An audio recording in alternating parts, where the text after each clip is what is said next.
Good evening, everybody. I'd like to call to order the Bothell Shorelines Board meeting for Monday, March 11th. Call to order. All Shoreline Board members are present and accounted for. I don't see a spot on our agenda for discussion of the agenda, so let's just take that up now. For the reason that we do have this is a public hearing, our first of our tenure anyway, and we have received additional comments, both in writing, and I expect we might get some additional tonight. And so in our agenda packet, there was a question whether we might take action tonight or take a vote tonight versus scheduling another public hearing, which I won't presume the outcome of where we go tonight, but it is also possible for us to take a break for us to be able to review the written comments. So if that might occur then during the meeting, is to give ourselves a 5 or 10 minute break, both because we might need a break, and two, to review the written comments, so that if we are so intended to, we can feel good about taking a vote if need to be tonight. But it is still an option to vote tonight or to have a future public hearing to take the vote. Okay, next item on the agenda is public comments. This is an opportunity for members of the audience to address the board on a topic not scheduled for a public hearing on this evening's agenda. Please limit your comments to 3 minutes per speaker. Is there anybody in the audience who would like to address the board? Come on forward and give your name for the record. My name is Suzanne Bernal. I'm a Bothell resident and a licensed hydrogeologist in the state of Washington. My comments do pertain to the topic tonight, so I provided written remarks, but I just wanted to make a couple of verbal remarks regarding what I provided in terms of written comment. And really it related to two components. The first one is the concept of net gain and net loss as it relates to hydrological and ecological function. As I read through the Shorelines updates and plans, basically there was a lot of talk about net loss, and that presumes that there's a high level of ecological and hydrological function available to be lost. But in the Sammamish River and in its associated wetlands in Bothell, there's already been a great deal of degradation, and we documented that in the 2012 Shorelines Master Plan. So when you talk about net loss, you're basically talking about not losing a very degraded environment.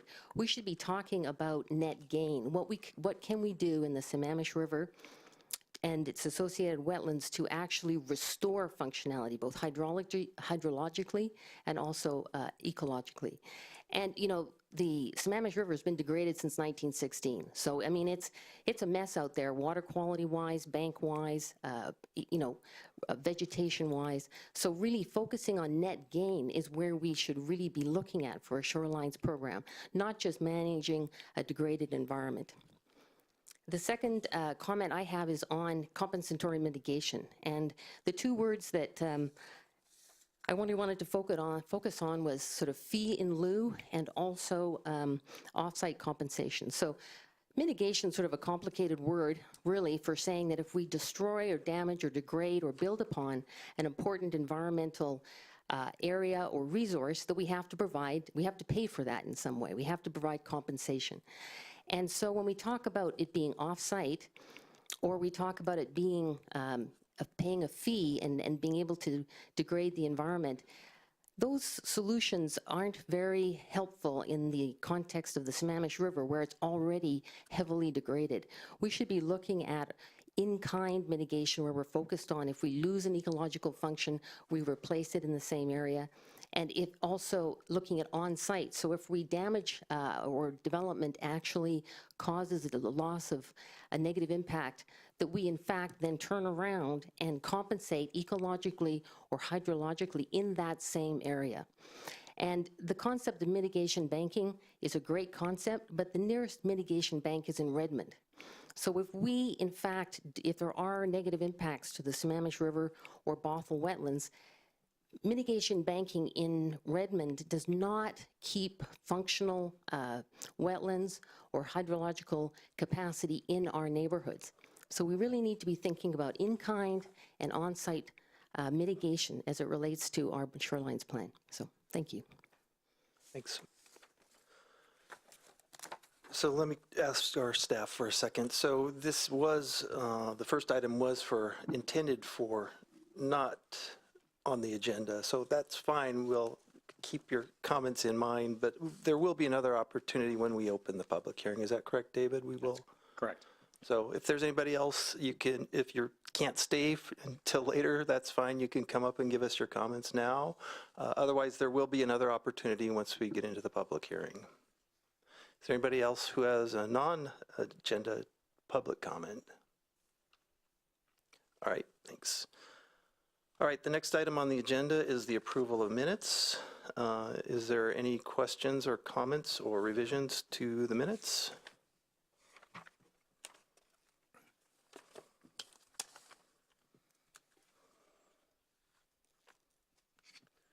Is there a motion then to approve? I move that we approve the minutes. Second. There's been a motion by Board Member Orr, seconded by Board Member Cox, to approve the meeting minutes for our last meeting on February 25th. Is there any discussion? Seeing none, all in favor say aye. Aye. Aye. All opposed, nay. There is no opposed. The motion passes unanimously. Next item is new business. David? No new business. All right. The next item is the public hearing. I'd like to open the public hearing for the 2009 Shoreline Master Program update and turn it over to David Boyd for a staff presentation. And I have not prepared a PowerPoint presentation. I did want to just kind of walk you through the first part, the memo, and kind of set the foundation for tonight's hearing, and then have a chance for board members to ask any clarifying questions before we do open that up for public testimony. So tonight, I've divided the packet and the memo up into three main areas. The first one are changes to the Shorelines element of the comprehensive plan, and those are fairly minor. One, the overall map will be modified slightly based to some of the mapping changes that are being proposed. At the citywide scale, it's not even noticeable, but that is a change. And then there is a flow chart for shoreline applications that's duplicated in the master program, the comprehensive plan element, and in the code. And we're proposing to remove it from the shorelines element of the comprehensive plan, so that if in the future we change it in the code, we don't need to do a compound plan change. It's redundant and not truly necessary. Then the shoreline management code amendments, that's the bulk of the packet tonight, is associated with the amendments that are both required and suggested by State Department of Ecology. And when we get to that page-by-page review, I'll have Amy Sumi walk us through that.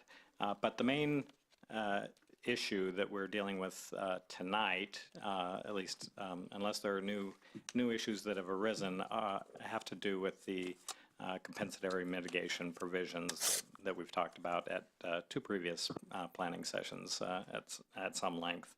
So tonight we're putting before the board essentially three options: a no action, a no change option, the original very minimal word change option that we presented initially, and then an option, a third option, which we're calling option 2, that was an attempt to incorporate the input that we've gotten from the board at previous study sessions and in writing from board members Gustafson and Agard. And then finally, shoreline jurisdiction and environment designation changes. We've covered these at previous study sessions. There's 3 major ones that are in response to change conditions at the daylighting of Horse Creek, where it flows into the Sammamish River, the new Sammamish River side channel, and the back 9 of the Wayne Golf Course, where the ownership and the conservation easements that were applied with the city's acquisition of that has changed. So I think we've gone over those in some detail, so I won't belabor those any further. And then there's 15 other minor changes that we presented at the February 25th study session. And tonight's packet includes side-by-side depictions of the current situation and the proposed mapping revisions. And I do want to present one correction. Map item number 10 actually showed an overlapping area of where the high-intensity shoreline environment that extends across 405, across the 405 right-of-way, overlapped the natural environment surrounding the the campus wetlands. And of course, we don't have overlapping designations, so this is the corrected map, which shows the high-intensity designation extending only as far as the WashDOT right-of-way, and then the rest of that area is the natural environment of the Horse Creek, the North Creek wetland area on the campus. So with that, the process that I envisioned is that you would ask any clarifying questions of what's regarding what's in the packet of staff and our consultants, and then we'd open it up for public testimony, and then go into deliberations and do a page-by-page review of the code amendments.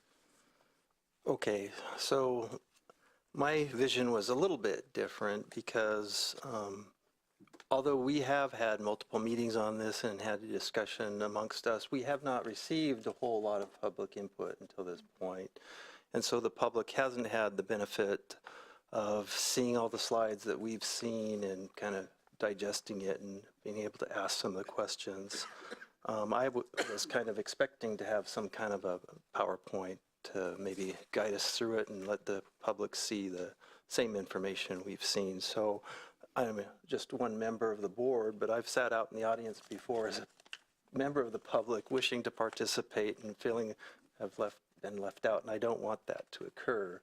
So I don't know how others feel, but would they be open to just basically having David go quickly through the presentation that we've seen before on these changes, just so that the public can see it, or are we comfortable just working from the document that they've had the opportunity now to review, the clean copy that contains all of our previous questions and information we've received from staff?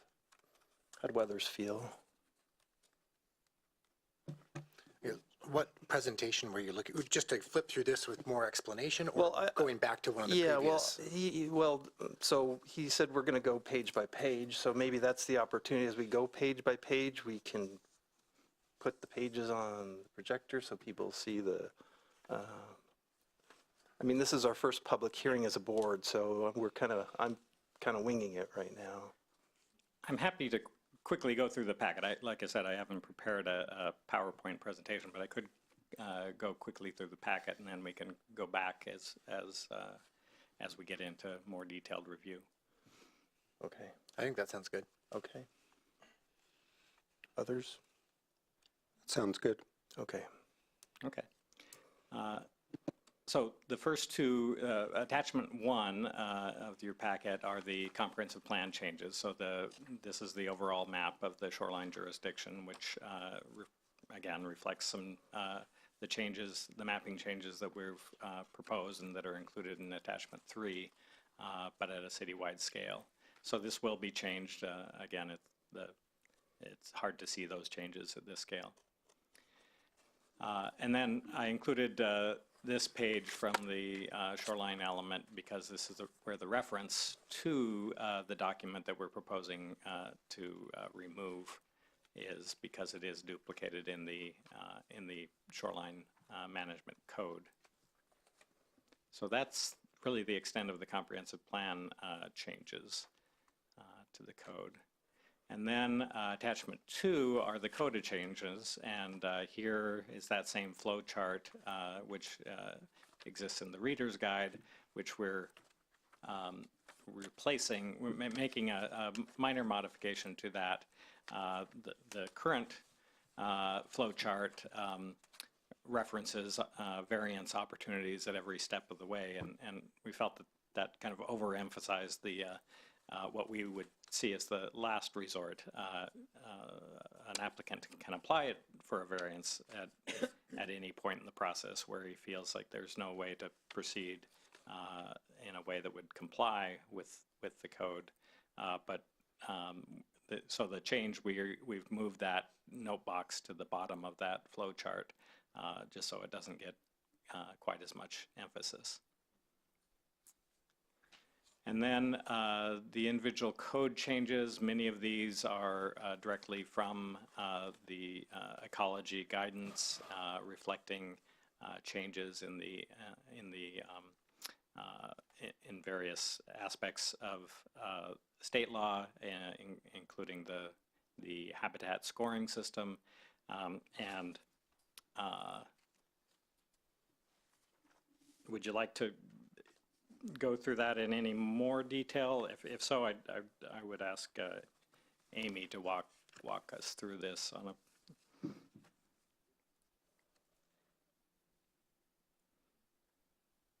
I don't see any questions, so I guess go on.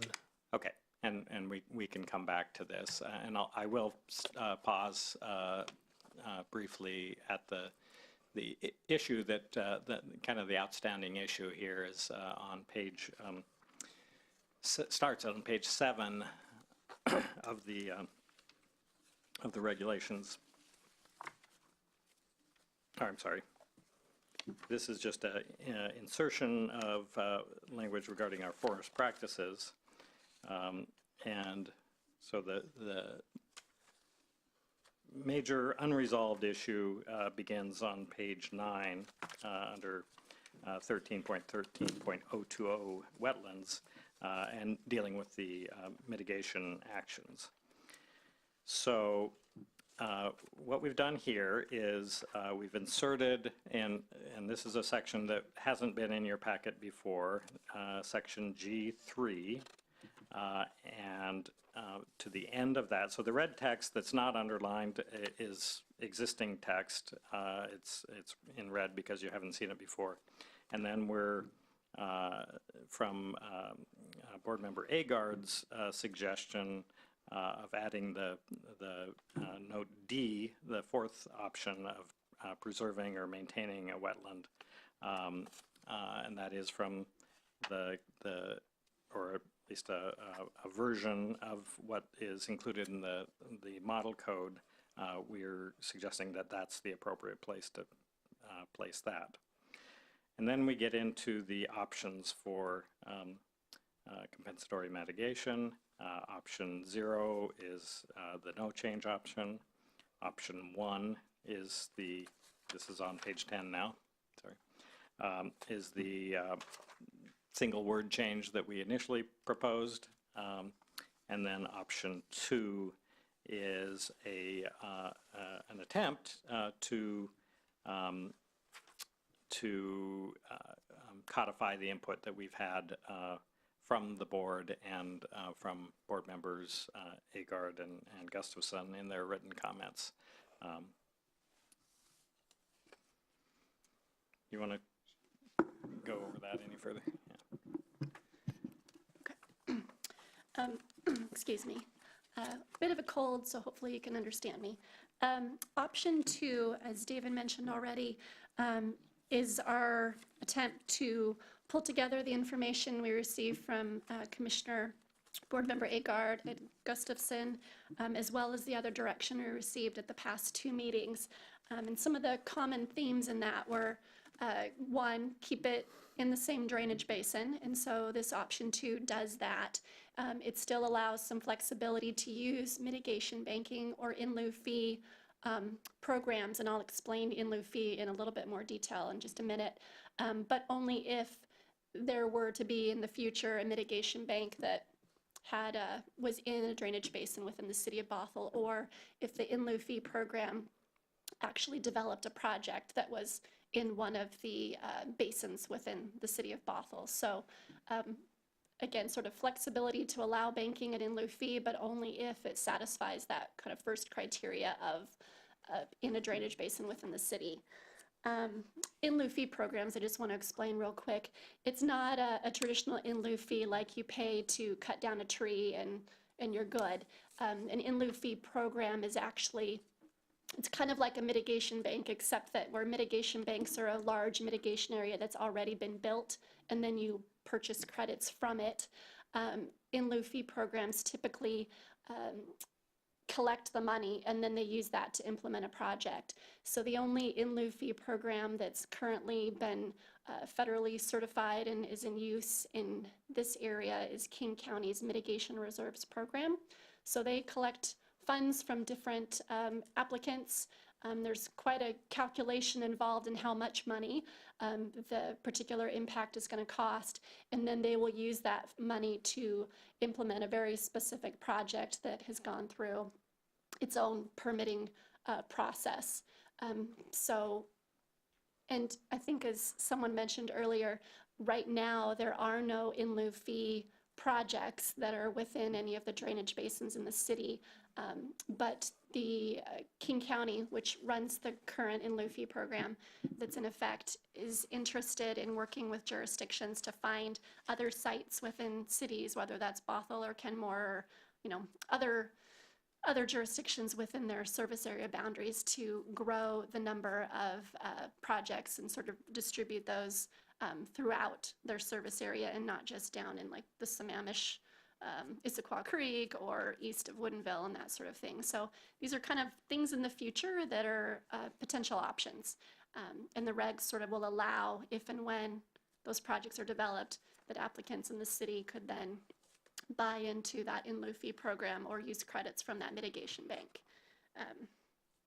Okay, let's see. So, and another kind of thing that popped out of the comments, I believe, was thinking that it was a little bit ambiguous in an earlier version, like what plans or programs a project would have to show is consistent with. And so I tried to be very clear with the linkages between projects that are based on or consistent with the WIRA 8 Salmon Recovery Plan or the city's adopted shoreline restoration plan.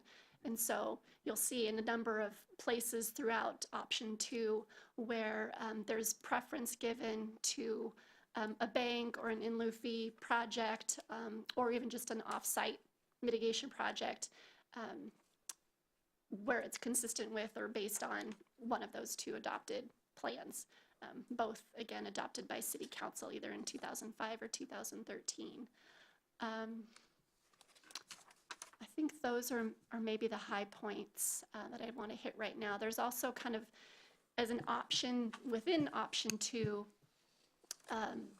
a requirement potentially that any use of off-site mitigation be subject to a shoreline conditional use permit, which would go through a more intensive city approval process, not just be with staff, and then also would need to go to Department of Ecology for their review and approval before it could then go into effect. So that's one option we threw in there to address. I think it was Board Member Gustafson comment about an increased sort of degree of oversight and approval of off-site or mitigation projects.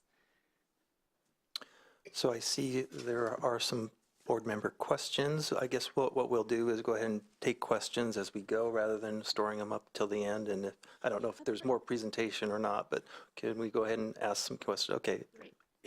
Board member Agard. Yes. Amy, in your presentation, in the little black box when you were doing the introduction, I noticed that you did use the word basin, but the language that we're talking about is a sub-basin. Hear me?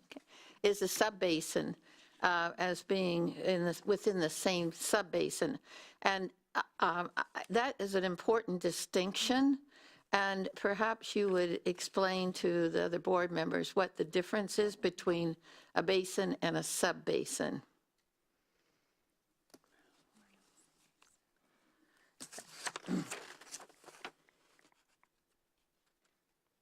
You've got a sub-drainage basin, item 3, Right. okay?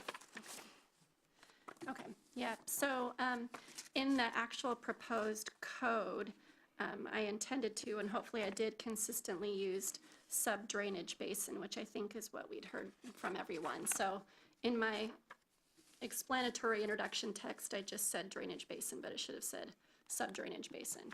And I don't know that we have an explicit definition, and one would probably be helpful. But in my mind, a sub-drainage basin would be like North Creek versus Sammamish River. That's not my understanding. That's why I asked the question, because there is a distinction, for example, between, my understanding is that, for example, there's a Sammamish Basin, but the Horse Creek Basin, sub-basin is quite different. So I don't think a sub-basin is that large. Right. Yeah, that's what I was Yeah, trying to say. In my mind, a sub-drainage basin. I know when we were working on the area of around Fitzgerald, the sub-basin basically was right around a single creek. So perhaps we need to have that distinction, because that's a very important one. Yeah, I think it would be a good idea for us to define it. In shoreline jurisdiction, we're pretty much exclusively dealing with the Sammamish River and North Creek, and any tributaries would only be those first 200 part of feet it. as they extend into. So I think we can work on developing a definition of that, and maybe it links up to like fifth field HUCs or something like that, hydrologic unit codes. I'm not sure if that's the correct acronym, but if that would be helpful. I don't know whether there is one, but it would be very helpful to know what that definition is, and if possible, some examples of where the sub-basins are. Okay. Sounds good.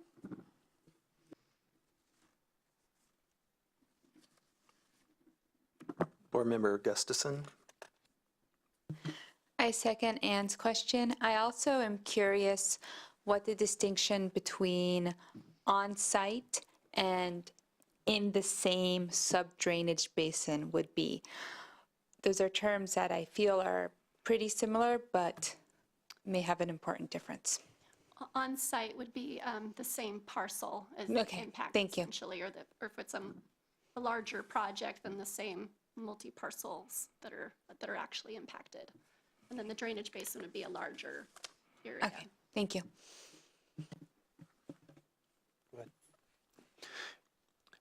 Perhaps I missed it in the text, but I think in your presentation of it, you said within the sub-drainage basin and the city of Bothell. And I didn't see a city of Bothell requirement. No, and if I did, I misspoke. So I think our thought was, or some of the feedback is that if it happens to be in Briar or in Kenmore, but is still in the Swamp Creek sub-drainage basin, or, yeah, that we'd want to be open to that. Yeah, Since thank it's you. to the benefit of the resource. So, correct, yeah. Board member Bain. Let's see, you refer to the 2005 salmon recovery plan, but has that been updated by RIA 8 and the update been adopted by the city council? Not that I'm aware of.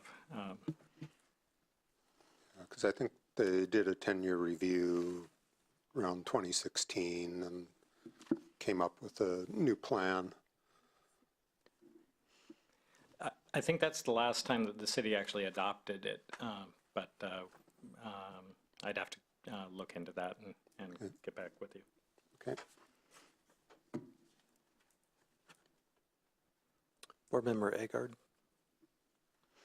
Oh, I have the 2017 plan here, and that's a very important distinction, David, because there are significant differences in the two, and we are bound in terms of our shoreline update to use the latest best available science and technology.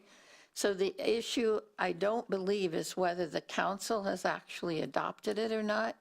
This has been adopted by the Salmon Recovery Council, so that's who adopts it. The city of Bothell does have representatives. In fact, our mayor was the chair of the update, but it's important that we use this plan as our basis for it. And I think also that in the plan, it has sites, and they're specifically designated as on the Sammamish River, or on North Creek, and in the city of Bothell. And so it's important that our intent is that it would be in the city of Bothell and in whatever that sub basin is that we find it is, and that we're using the latest plan. Yeah, I think we could tweak the language to reflect that pretty simply. Any other questions for staff at this point? Okay, is there additional? Just on that, just an additional response on that. I think what that would just require a change that we refer to the wire rate salmon recovery plan adopted by the City Council in 2005 and as updated thereafter. Which page is that, David? This is at the bottom of page 12. And at And on page 13. page 11, 4A2, bottom of page 12 in 4C, and on page 13 under D4.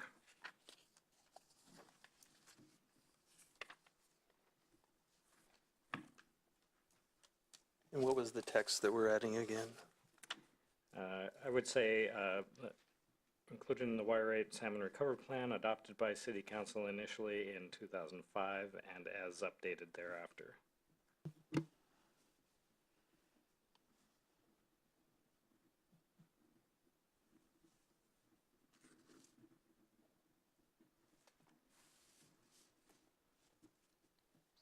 Is the board okay with that addition? One other statement, that's the wrong name for the plan. It's actually called the Lake Washington Cedar Sammamish Watershed Chinook Salmon Conservation Plan.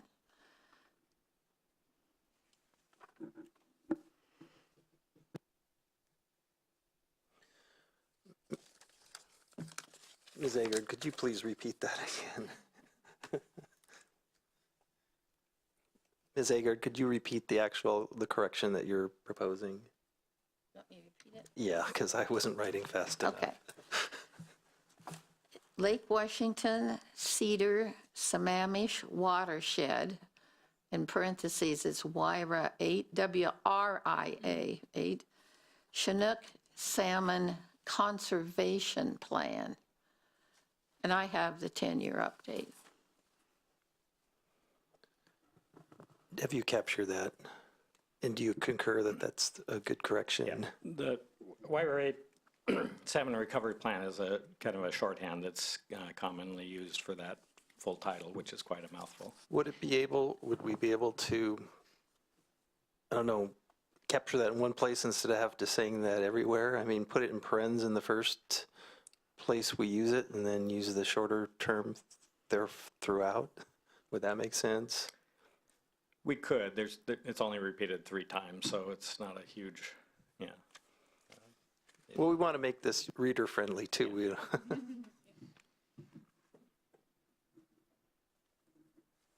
Yeah, we can insert the full title in that first citation and then use the shortened version Okay, thereafter. sounds good. All right, is there additional questions? Councilmember Gustafson. Board Member Gustafson. Thank you. I gave her an election. Have we decided for sure that these mitigation activities can only occur within the city of Bothell? I do remember that we had some debate about whether we would allow mitigation programs that might cross city lines if they are in the same sub-drainage basin. Well, so there are, like I said, there's 3 options. The no change option would leave it as Bothell sponsored. So then that would only be applicable to the degree that Bothell actually got involved in developing one of these in lieu fee programs. The second option changes that from Bothell sponsored to Bothell approved, which would allow the flexibility to in the review of a project for staff to approve the use of a mitigation site or in lieu fee going towards a mitigation site outside of the city limits. And then the third option, or option 2, then is the one where we're limiting it to the sub basin.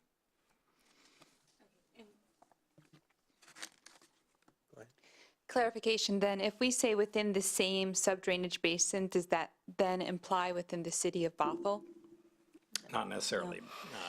It could be within the Swamp Creek sub-basin in Kenmore or Briar. Potentially it could be further up the North Creek sub-basin to the north of the city limits. Then my initial recommendation is that we leave that open-ended. We do not limit it to city of Bothell in case there is that opportunity. And I don't know if we've decided that yet. That's how it's drafted. To keep it open-ended. Yeah, Okay, to thank limit you. it. Well, to limit it to the sub-basin, but not to the city limits. Thank you. Board Member Agard, your light's on, or do you have a question, comment? I've got another comment and then a question. I think that distinction is very important because we haven't discussed it. And I feel very strongly that we should be limiting it to the area, if it's sub-basin is the whole Sammamish, if it turns out the Sammamish is, sub-basin is the whole Sammamish River or wherever it is, it should be in the city of Bothell. And the reason that I am so strongly feel about that is that it is particularly that area in Bothell where we've got the lethal temperatures that need to be, that are stopping the salmon from moving further up.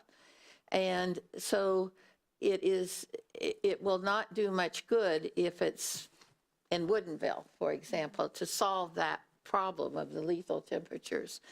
And while North Creek is better in terms of temperature, there are significant problems with North Creek as well. For example, if it were the North Creek sub-basin, but that there again, we want to keep North Creek as strong and as in good a shape as we can because it obviously feeds into Bothell and into that very section of the stream. So while I think in the big picture, one could say, well, yes, it's important, in the big picture, but because we have such very critical issues in the city, and those wetlands that would be impacted are wetlands in the city, that we should be focusing our efforts for the mitigation if we do approve either a mitigation bank or a fee in lieu, or any off-site mitigation within the city limits. So it's not because I don't think it's globally important, but because we have such a critical situation here. So I'm going to interject a process check here. So what I'd like to do, because now we're getting into deliberations, I'd like to get through presentation, questions, and then we can get into the deliberation. So how I see it, we let staff finish, and what I'd like to see is go through, because this will be the first opportunity for us to see the slides side by side so that we can see them side by side. And I So- have another question Well, too. hold off. So. I will. So right now, we're talking about the process. So if your Yeah. question's on the process, fine. Otherwise, it's out of order. So let's fix the process, and then we'll get into deliberations and other questions to staff. So the way I see the process kind of playing out is we'll allow the staff to finish their presentation. We'll ask questions as they go along to make sure we understand the presentation. We'll take input from the public, right? Then we'll do our deliberation. I see it probably going page by page so that we can get all of our inputs in there. And then I would like to allow for another round of public comment based upon our deliberations, because the state laws encourages continuous public participation. And I think we'll have a better product if we allow for comments at the beginning, comments at the end, and then we can decide whether we can take final action. But I'm getting the sense that we're going to have enough changes that we're probably going to have another public hearing, but we'll see how far we get. So questions, comments on the process I've proposed. Councilmember Agard. Good process. Board member Agard. Keep giving people election to council. Councilmember, board member. I like your Bain. suggestion as well. Okay. All right. So is there a further staff presentation? I have a question Go ahead. also.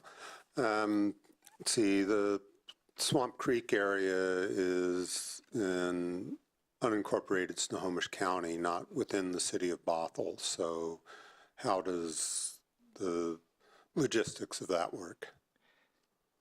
Well, so we have planned for that in our, because it's in our planning area, in our potential annexation area in Snohomish County. So this is a forward-looking document, so we're anticipating that that this would apply if that annexation should happen before we update the Shoreline Master Program, and if opportunities, and then if opportunities came up for fee in lieu going towards other projects within that sub-basin, but outside of the jurisdiction, then it would apply.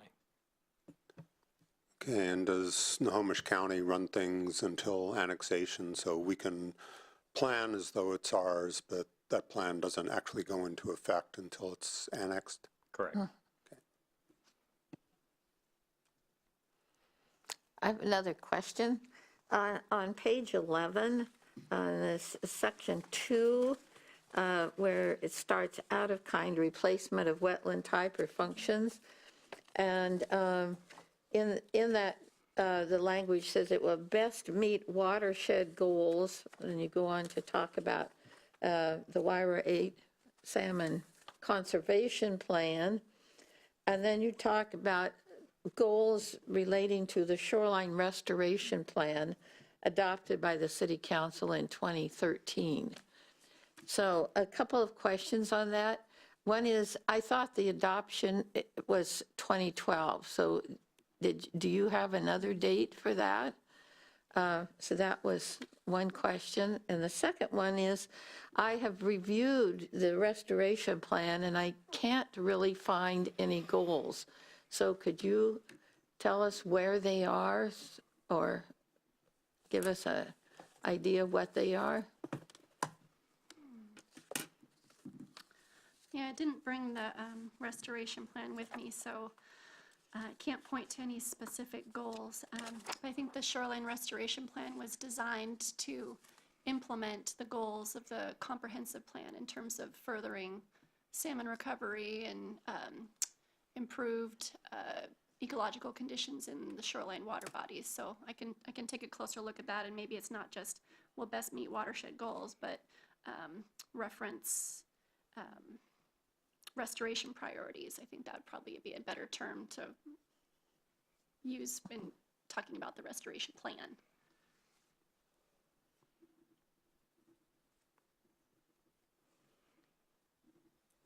Regarding the year, I believe that the city submitted to Ecology the Shoreline Master Program in 2012, but I think the process of state review and then final city adoption occurred by 2013. That's correct.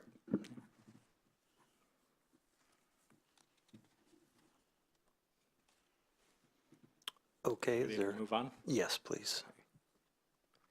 So the next piece of the packet are the shoreline jurisdiction and environmental designation changes, starting with the three that are dealing with changed conditions since the adoption of the SMP update in 2013. So the first one shown on the screen here is the daylighting of Horse Creek towards the west end of the park at Bothell Landing, which created a situation where the ordinary high water mark of the Sammamish River now extends up that new channel to a point where the shoreline jurisdiction does extend further than it previously did. There were also some anomalies in the previous mapping that this cleans up. And so this does extend the shoreline jurisdiction onto what the city is referring to as Block A as part of the downtown revitalization, the former site of the Bothell Ski and Bike.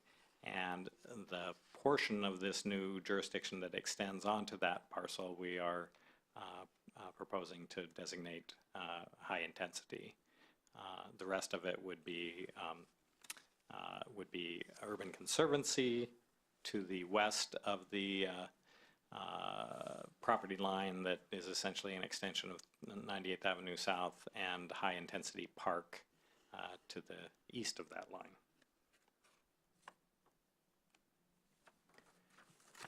The second mapping change is the second significant mapping change has to do with the creation of the Sammamish River side channel and the wetland restoration associated with that across the river from the park at Bothell Landing.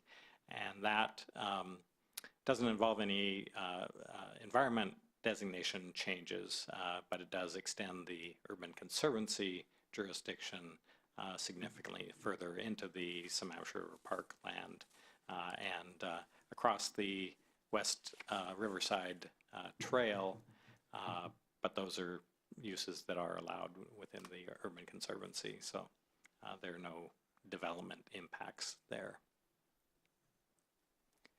And then the third significant change is the purchase by the city of the Wayne Golf Course Back 9 that had previously been zoned for residential development, and so the outer 100 feet of the shoreline jurisdiction was designated shoreline residential. The conservation easements that went and the conditions that went along with that purchase no longer allow residential development. So the proposal is to make that urban conservation for the whole 200 feet of the shoreline jurisdiction through the back 9. So that basically extends from Waynita Drive over to Blythe Park. There are a couple of other minor changes here. When the city purchased those properties, they did a stream and wetland study, and there is a wetland on Waynita Creek at the edge of the 200-foot shoreline jurisdiction that is an associated wetland that extends the jurisdiction slightly there. And then there are a couple of other minor extensions to the north and east in Blythe Park that are a result of those wetland delineations. So beyond those, there are 15 other what we're calling technical mapping changes that are shown on this citywide map. They're also shown on the board outside, and Some of these are just making corrections. In this case, number one, at the north end of our potential annexation area in Snohomish County, the jurisdictions just did not follow the planning area boundary. So this shows that change being made. A little bit further south, our mapping didn't show the jurisdiction boundaries following North Creek, and we've basically made corrections to the North Creek. The boundaries were right, but North Creek was not shown correctly, so that's reflected here. Number 2. Number 3 shows some changes in, or a slight discrepancy in the shoreline jurisdiction boundary to match the wetland boundary. This is also up in the unincorporated Snohomish County portion of the city. Number 4, another one where there was some discrepancies about where exactly North Creek was and how that related. It was all within the natural jurisdiction, but it does affect their sub-area and zoning boundaries. So here the creek has been correctly delineated. Number 5, just south of there, south of 214th along North Creek and the associated wetlands, there have been new wetland delineations since the last SMP update. So those are reflected in the new mapping here. Number 6, just to the east of that, across 527, there was an associated wetland that extended but wasn't included in the shoreline jurisdiction, and that's been corrected. Moving south, number 7, an associated wetland was not included. This is a new wetland designation, delineation that we've included within the shoreline jurisdiction, as shown in the lower image. Number 8, again, some adjustments made to reflect current wetland delineations. Advance the slide. Oh, sorry. Here's number 8. Number 9 was a minor slight discrepancy between the shoreline's boundary and the associated wetland. This is in the North Creek area, North Creek Business Park area, and there the trail actually sits atop the levee, which beyond the wetland, there is some shoreline jurisdiction that's associated with the FEMA floodplain. Number 10, there currently is, I should say, a strip of wetlands associated with the North Creek wetlands on the campus that were not included in the shoreline jurisdiction. So we've made that correction to include those entire associated wetlands. Number 11 is a wetland area behind the Home Depot. New delineation is now reflected in the shoreline jurisdiction mapping.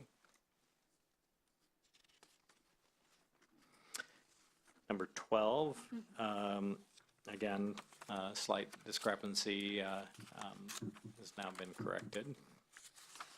This is an area south of 522 near the 405 interchange.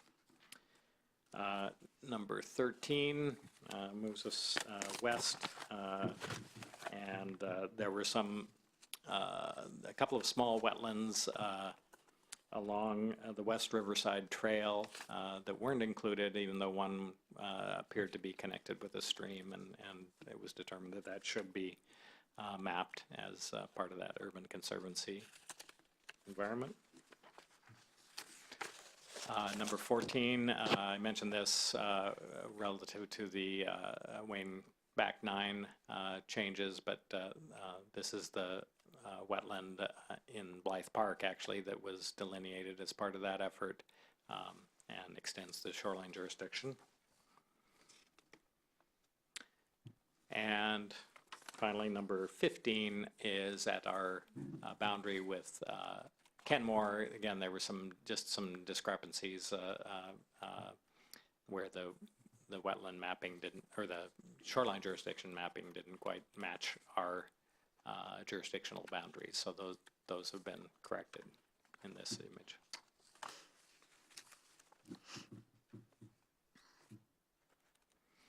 And that the remaining two pieces, attachment 4 and attachment 5 in the packet, are the written comments that we received from board members Gustafson and Agard regarding the code amendments.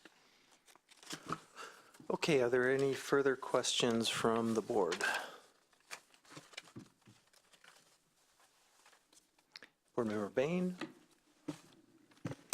Okay, see on the Wayne Golf Course Back 9, there's some upland wetlands that are separated from Waynita Creek by the golf cart path. So it's kind of acting as a levee that separates the wetlands from the creek. Should those wetlands be considered part of that, or would that be something that, if they were connected, would be part of it, or are they up too high, so it really doesn't matter one way or the other? Excuse me, you're referring to the wetlands kind of at the lower right and bottom of the top box there?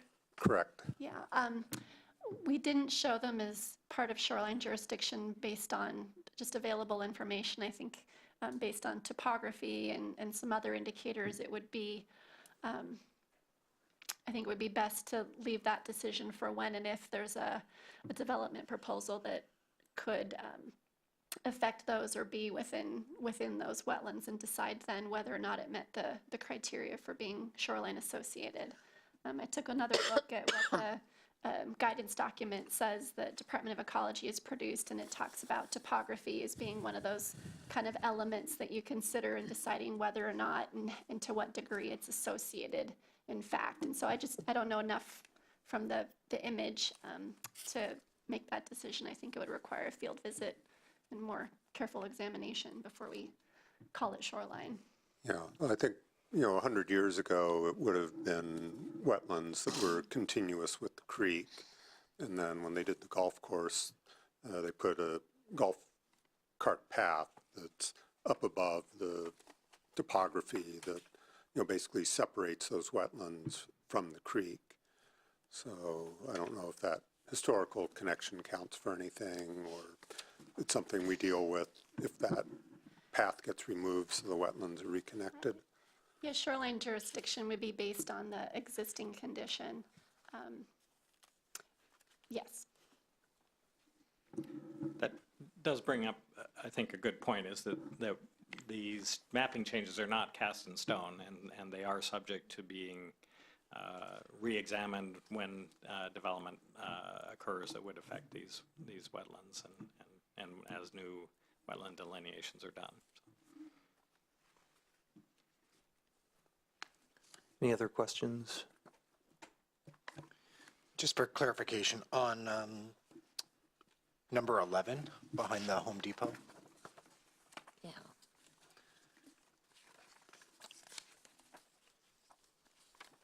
between the two figures there, the current and the correction, I'm looking for what the difference or what the change is. It's the tail, I think, that comes up on the north side above the words. Do you have your pointer, David?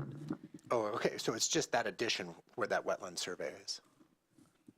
Yeah, and then there's a strip across the very top, which is pulled away from the road, because in the top box, the orange Urban Conservancy is on top of a road. And so in the lower box where you can see it's been pulled back off that road. So I think that was one of the changes. I mean, on the north side of the The north side of the lower box, you can see that the wetland or the shoreline jurisdiction has been kind of pulled off of that road that runs east-west Okay, on the now, north side of the parcel. that's a pedestrian trail. And on the opposite side, the north side of that trail is water. Is that water not part of the?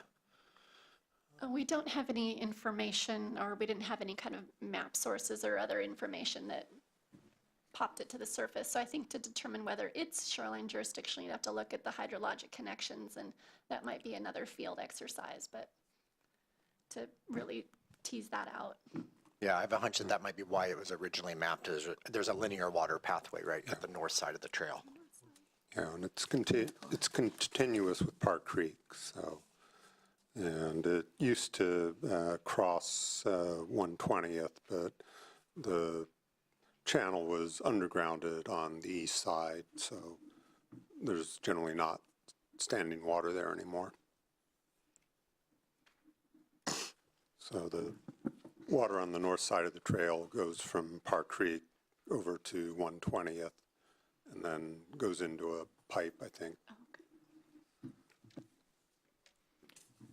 I'd also point out that the shoreline jurisdiction doesn't follow the wetlands in all areas here because there are also areas of floodplain that extend the shoreline jurisdiction even beyond the wetland areas.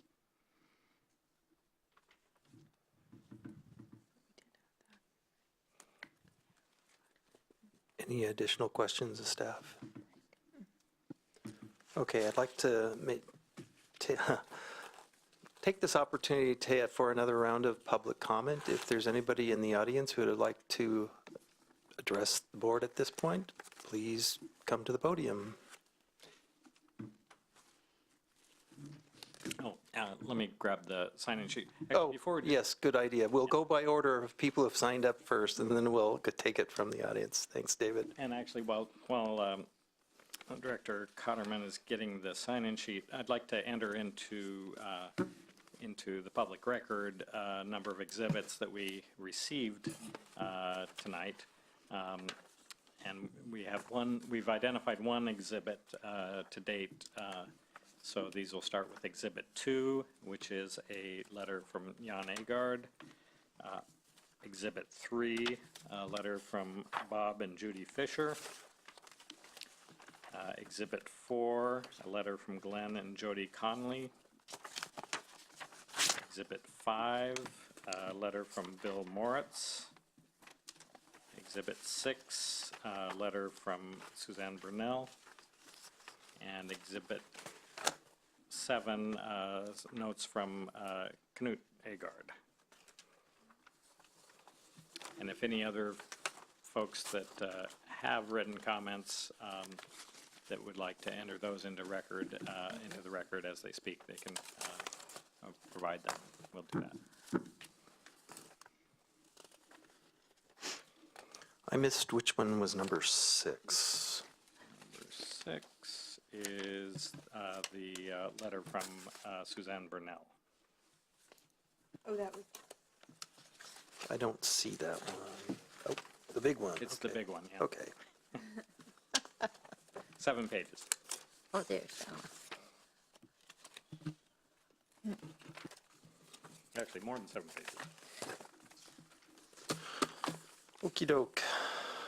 So I'll go ahead and work from the sign-up sheet.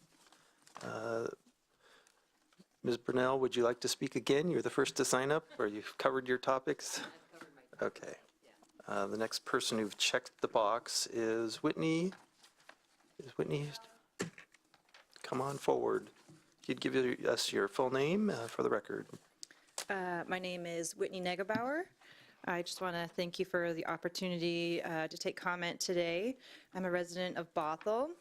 It's really exciting to be here and to learn about all the great work you all are doing and the time and care you're putting into looking after our shorelines into the future. Not only are these shorelines a valuable asset for our community, They're also critical for salmon runs. Like many other urban rivers and streams throughout the Puget Sound region, salmon numbers are down to a small percentage of what they were historically. And this has major implications for hungry, endangered killer whales, other wildlife, and people as well. We're so lucky to have the amount of restoration potential that we do along our small streams and close to a mile of shorelines at the newly acquired Wayne property. Think of the impact that we can make here, right in Bothell. I'm the director of a small nonprofit called Whale Scout. We engage the public in land-based whale watching opportunities and direct their attention and efforts to salmon habitat restoration to help the whales have more salmon to eat. To do that, we've partnered with local groups to offer volunteer events on public lands near or on Chinook salmon rivers and streams, planting trees and repairing riparian zones. This offers greater ecological function, native species habitat, and water quality benefits. This last year, we received a grant to expand this program onto private lands. Now we work with property owners with streams on their land to make their yards more salmon friendly, adding native trees and shrubs for shade, stormwater control, erosion, and improving overall habitat. So far, we've worked on Kelsey Creek and Bear Creek in Bellevue and Redmond. For our first sites, we reached out to property owners, those of us in the organization knew personally. The first two people we reached out to both agreed to participate right away. They also expressed that they had made some efforts on their own to make improvements, but wanted the extra expertise and the extra hands to take the best care of their streams. Both owners had grown up on their properties and had fond childhood memories viewing salmon in their streams and hoped to see those fish return in those numbers once again. They wanted their properties to be part of the solution, restoring urban streams and being stewards of wildlife. Many people want to take the best care of their land as possible and feel their streams are their responsibility to protect. With a little support, significant improvements can be made here in Bothell as well. Groups like Whale Scouts and others are looking for opportunities to assist homeowners. Just last year, King Conservation District installed 5 rain gardens at Bothell Homes on West Hill with minimal expense to homeowners. I hope you will consider these programs as a part of your shoreline management program to make net improvements for our watersheds. Thank you very much. The next speaker is Ryan McIrvin. Yeah, if you could just give your full name for the record. Yes, thank you. My name is Ryan McIrvin. I'm here today on behalf of UW Bothell. Wanted to offer a few comments on this update. First of all, as you know, University of Washington Bothell is committed to sustainability. In our formation, we restored and preserved over 58 acres of wetland, some of which you had up on the slide today. So I want to commend you for your efforts in this update. But we also want to ensure that this update is consistent with our campus master plan, which was adopted and approved by the city in 2017. We did notice on the map located on page 14 of attachment 3, did show the shoreline jurisdiction extending over a portion of the athletic field. And my understanding was that trail was initially set as that boundary when they developed the plan. In conversations with staff, I don't know if this is a large concern, but we want to make sure obviously everything gets worked out. I don't think that any future use of that site would be anything but an athletic field, but we still want to make sure obviously that things are consistent. So we are still working with staff to confirm the accuracy of this map. So I want to give thanks to Dave and staff who've been looking into that for us. But we also want to fully understand any potential impacts of the change going forward as we continue to develop our campus as outlined in the campus master plan, of course in a way that is environmentally responsible. So therefore, we would just simply request a little bit more time to clarify these questions before any final action is taken. So thank you again for the opportunity to comment. Thank you, Mr. McIrvin. The next speaker is Newt Agard.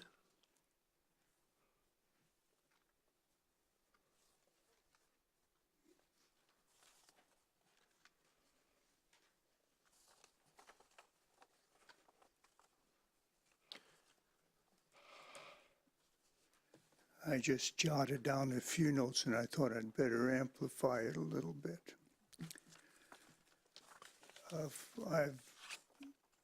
water has been at the center of my life, my professional life, for 60 years or so. And it's from that perspective that I want to make two comments. The first is that given the raw material we have before us at the moment, we all, both in our private and in our public lives, need to hold ourselves to a very high standard if we're going to make any difference in our stewardship. The second is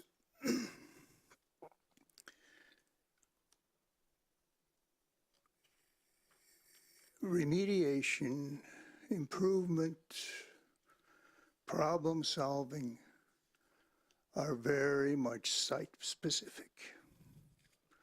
They're local. It's almost a parallel with the famous adage that all politics is local. And I would ask that you bear that in mind as you go through your thoughts, deliberations. If I have lacerations on my left arm, neither treatment for malaria nor bandage on my knee helped me very much. Thank you, Mr. Agard. Is there anybody else who would like to address the board? Seeing none. So what I would propose at this point for us to take a break of, I hope, 10 minutes. I need a personal maintenance break, and I'd like to read the rest of the materials that have been submitted. So 10-minute break, does that sound like enough? If not, all right. So we're going to take a 10-minute break and be back on the dais at about 6:25. 7:25, sorry, daylight savings time.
like to reconvene the Bothell Shoreline Board's meeting for March 11th.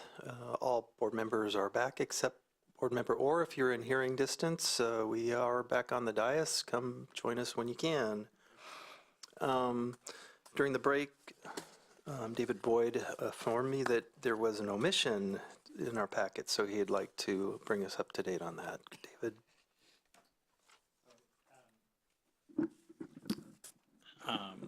It was brought to my attention that some code amendments that we introduced in at the December meeting were inadvertently omitted from the packet. So Chapter 13.17, dealing with administration permits and enforcement, was left out of tonight's packet.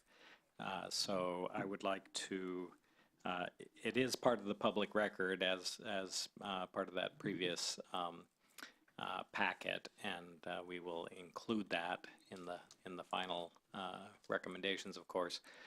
But I did want to go through it here briefly. So it's up on the screen, and it's just 4 pages. These are amendments having to do with updates in some of the dollar values for thresholds for shoreline improvements, responses to ecology's guidance regarding exemption costs thresholds for docks, for their exemption for retrofitting existing structures in subsection 17. This is page 10 of the December code amendments that were presented. And then additional response to ecology guidance regarding clarification of exceptions to local review under the Shoreline Management Act. And then an addition in response to the ecology checklist regarding filing procedures.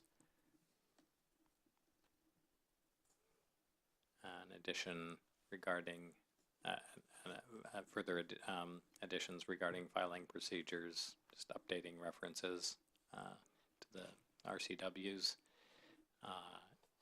and responses to ecology guidance regarding shoreline variance filing procedures. So those are 4 pages that should have been included after section 13. Or chapter 13.13 of the packet here. Okay, and I presume you don't have paper copies with you, so when we review it, we'll just have to have it on the board then? Yes. Okay. Yeah. All right, and then there was in the public comments, there was a comment by the University of Washington Bothell regarding wanting more time, or where I'm kind of going is, we have a decision to make whether we're going to take an action or not tonight. There was a request not to take action. I don't know if there's any deal breakers right now that's requiring us to have another meeting. In some ways it'd be nice to be done tonight, so there's not another meeting, but in other ways it might not be feasible. And I don't know, we don't have to make that decision now, but what's your input? Where are we with, the university and their issue, and do you have a feeling strong way or another whether we have to have another meeting or not? I think that we are, I don't think there are substantive issues that would affect what any decision that you would need to make here. The extension of the shoreline jurisdiction that he expressed some concern about is based on fairly high-level GIS mapping. Any proposal that the campus might have to do anything different with that property would require a full survey of that area and more precise mapping. So. And I think that the existing structure that's there, the play field that's raised up from the trail on a retaining wall, is an existing feature that is not affected by this inclusion in the shoreline natural environment. So So I'm quite confident that there's no significant issues there. Okay. And our action is just a recommendation to the council. If there was an issue, they could still take their issue up with council before they make their final adoption, correct? Correct. Okay. Is there any other questions of staff at this point? Okay, then I guess we will begin deliberation, and I propose that we just start from the beginning and go page by page, as staff also proposed. So, okay.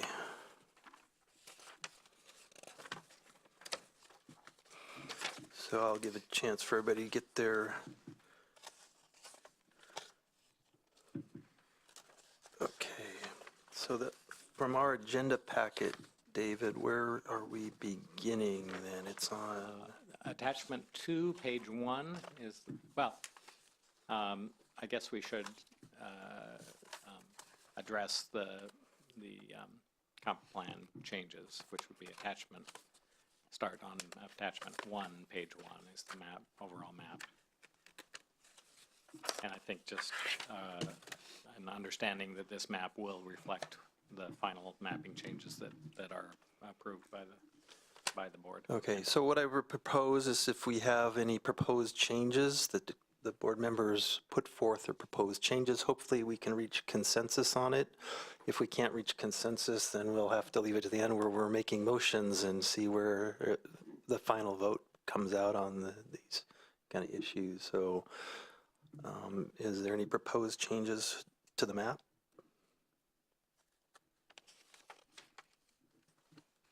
I've got a question. It looks like there are places where pavement crosses waterways where it's not shown as part of shoreline jurisdiction. Is that just the way the map's drawn, and underneath the road or the trail is still shoreline jurisdiction?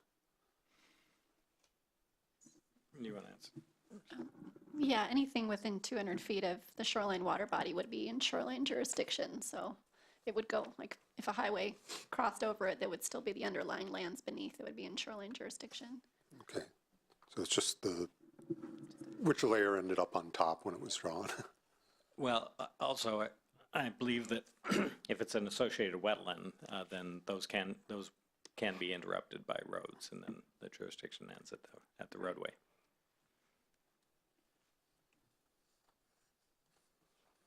Okay. And then the how to use this document, that's just reference, right?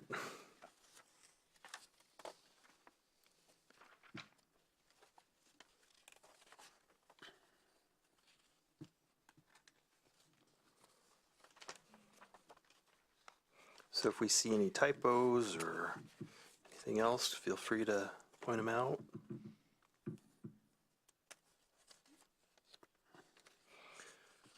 Okay, so David's got page 3 up. Any changes on the flow chart? Okay, we'll go on. Definitions. I think the one thing that we've discussed that I'd like to see and add to is not even sure if it's possible because I did some looking around and there's a wide variety of it, but the sub-drainage area, defining that, I grew up on the Snake River. It would be hard to define the Snake as one drainage area, but.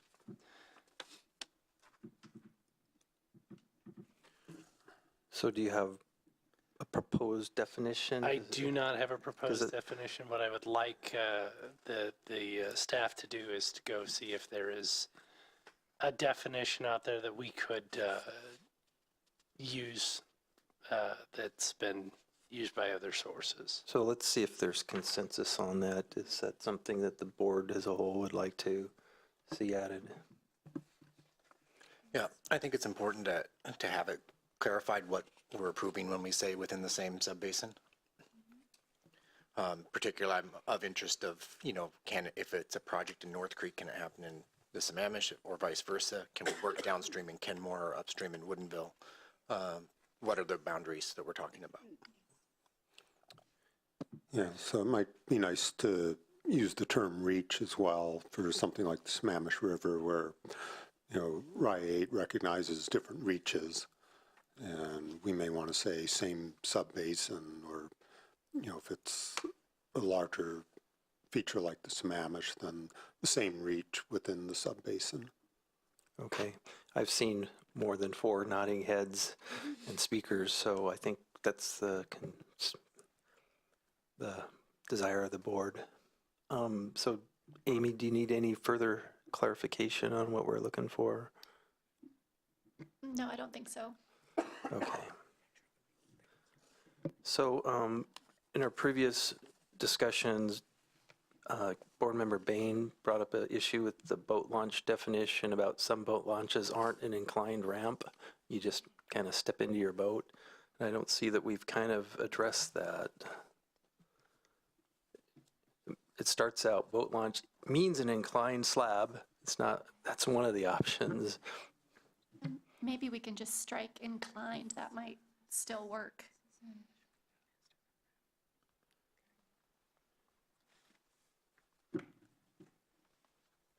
Or maybe it needs an or instead of it means an inclined slab or.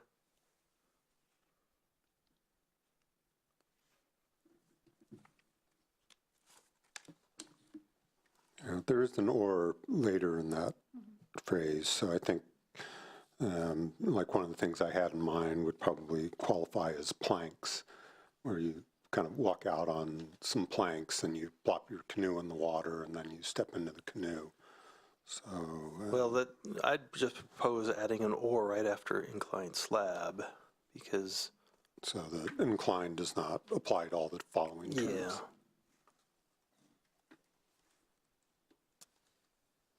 Is everybody okay with adding that or? Okay. Anything else on the page 3?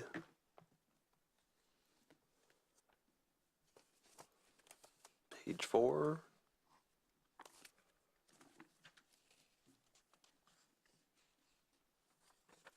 Page 5?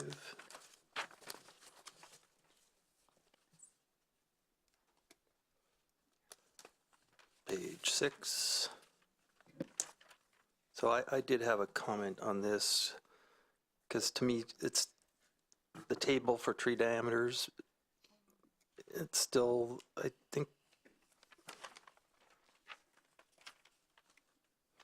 it's still confused. Larger than 12 to 16 inches, larger than, so can't we just strike the larger thans? What do they add? Or am I missing something? It's just to clarify that in that case that that if you have a tree that's 20 inches, it doesn't fit into the 16, or it does fit into the 16 to 20 inch, and not the larger than 20 to 24 inch category. I'm still confused. Go ahead, Board Member Gustafson. I agree with this concern, and it's still confusing to me. Perhaps we could take out that dash and say larger than 12 and up to 16 inches.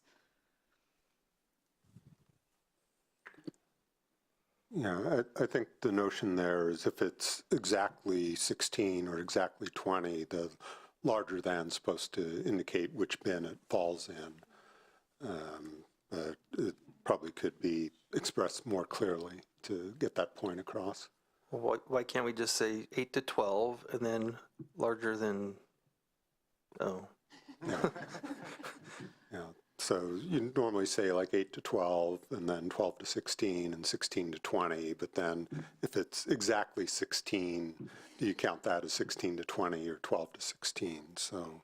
Oh, I see. So if it's exactly 12, okay. Yeah. So maybe use, a less than and less than or equal to symbol or something like that to clarify rather than trying to use the words there.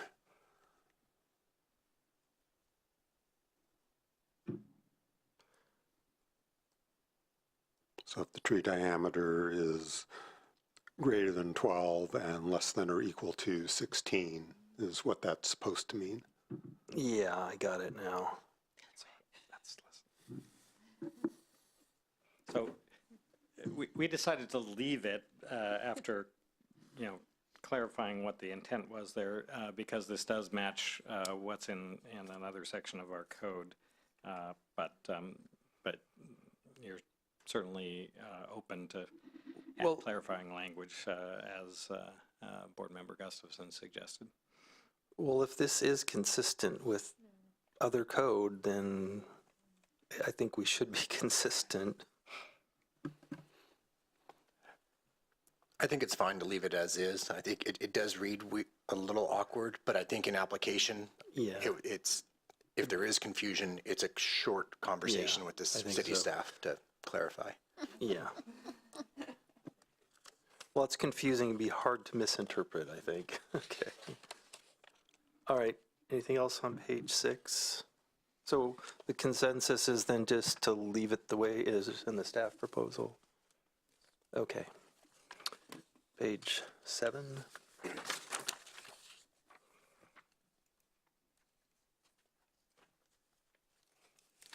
Page 8.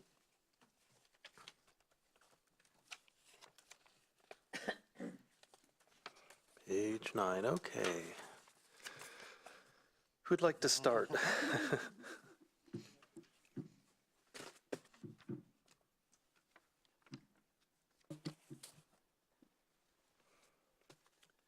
So we're not quite, oh, I have a stray question, actually.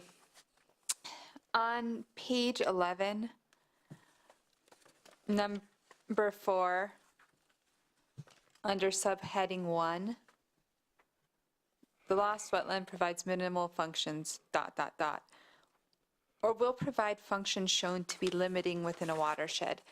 I realize I don't understand quite that language, shown to be limiting within a watershed. Could you help me understand?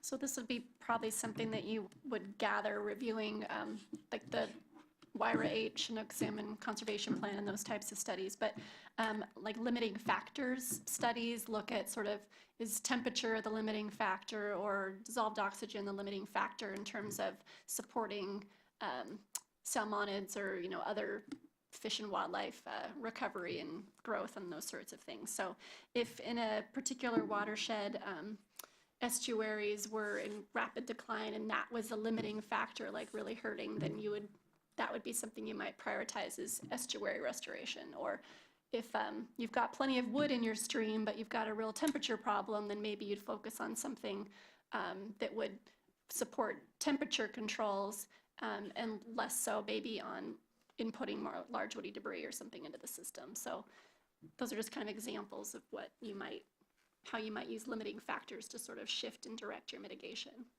Thank you.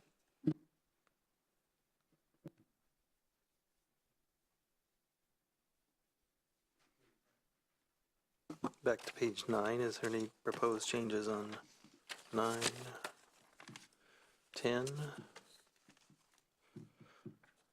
So now here's where we got to start picking an option.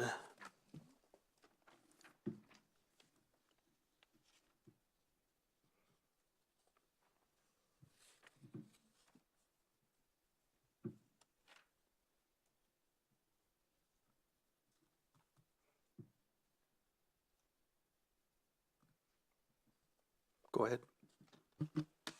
I feel that most of the public comment focused on the idea of net gain as opposed to no net loss. That could be reflected by crossing out the equal or in the same section for A1 on page 11. Wait, did you? Sorry, am I getting ahead? Yeah. Just- I want to make sure in the right page. Yeah. Sorry, the lost wetland provides minimal functions and the proposed compensatory mitigation actions will provide greater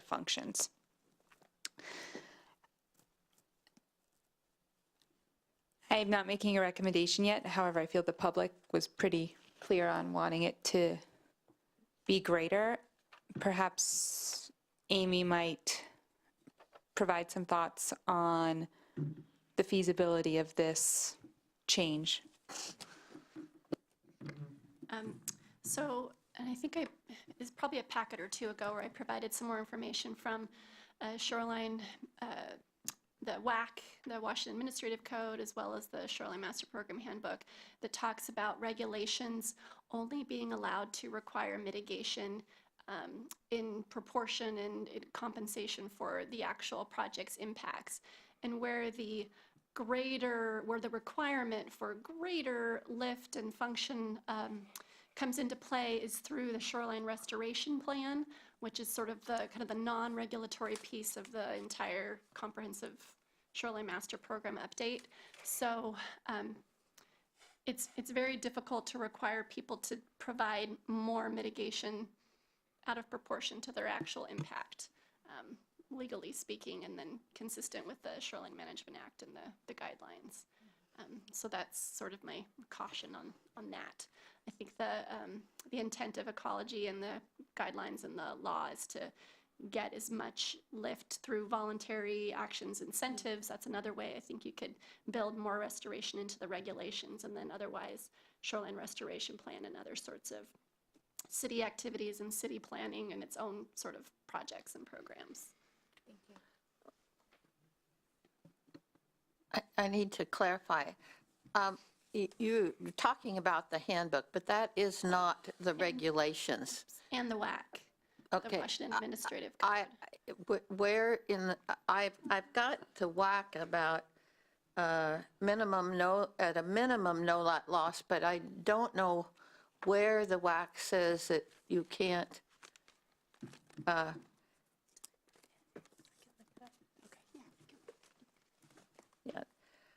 I'm looking at WAC 173.26 to 201, and there they're just saying that the guidelines, and this is the WAC, are to ensure there's a minimum of no net loss. It doesn't say that you cannot have net gain. I don't think that's what she's saying, Ann. I think she's saying we cannot require net gain. Pardon me? I think she's saying we cannot require net gain, not. Yeah, and I don't think, that may be that we cannot require, but we can certainly plan for a minimum of no net loss. But I just was questioning, because there's a difference between the handbook and the actual guidelines, and I've looked at the guidelines. So.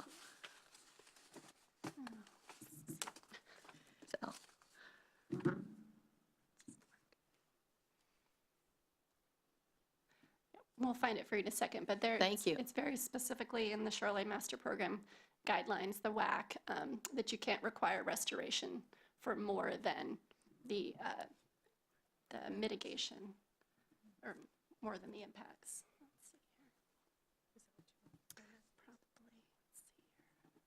here. With that being said, I would lean towards leaving equal or greater. That gives us the most flexibility to persuade to greater without requiring it, yeah. Or encourage. yes. Yeah. It's also somewhat, although there's some debate on it within this board, but the purpose of the incentive program was part of what we were trying to get at, was ways to entice improvement. Though in light of what Suzanne had to say about it already being degraded, I think we need to worry about the opportunity costs.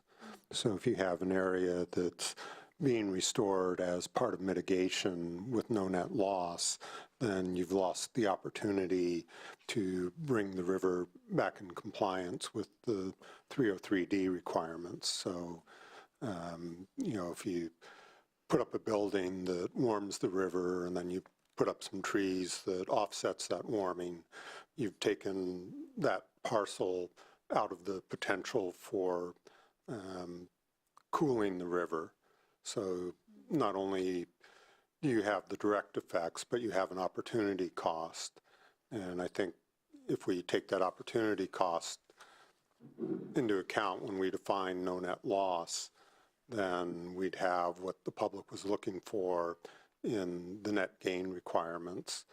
We also heard Whitney Negebauer talk about the potential for nonprofit organizations to assist with restoration, so that part of the plan could be for net gain, but the property owner would only be responsible for enough of the work that there's no net loss, and then coordinating with another group to do the work that yields the net gain or offsets the opportunity costs of the project.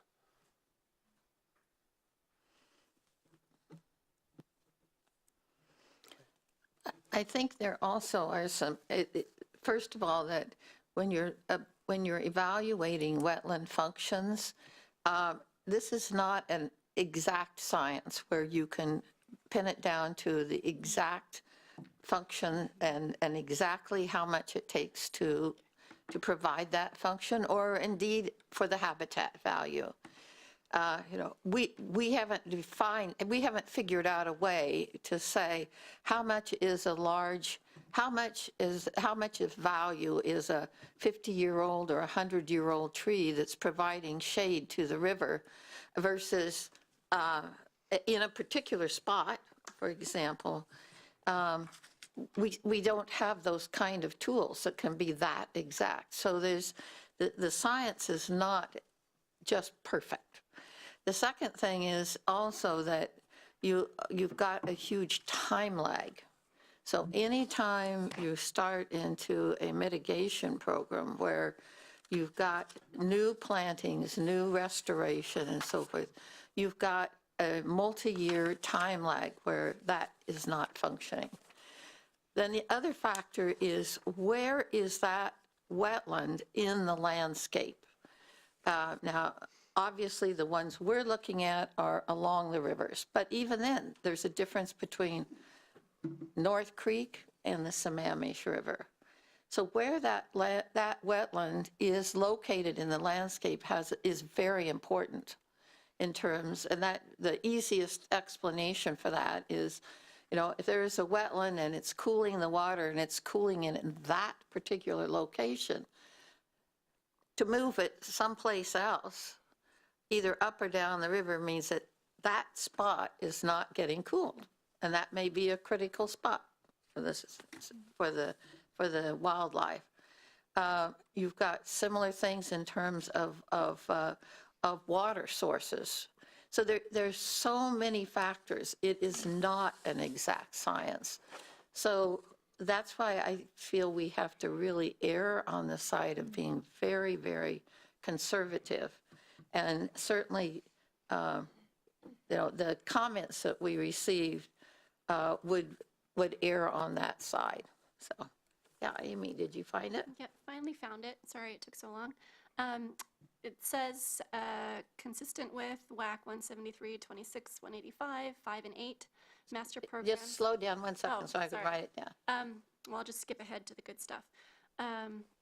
Master programs shall provide direction with regard to mitigation for the impact of the development so that A, application of the mitigation sequence achieves no net loss of ecological functions for each new development and does not result in required mitigation in excess of that necessary to assure that development will result in no net loss of shoreline ecological functions.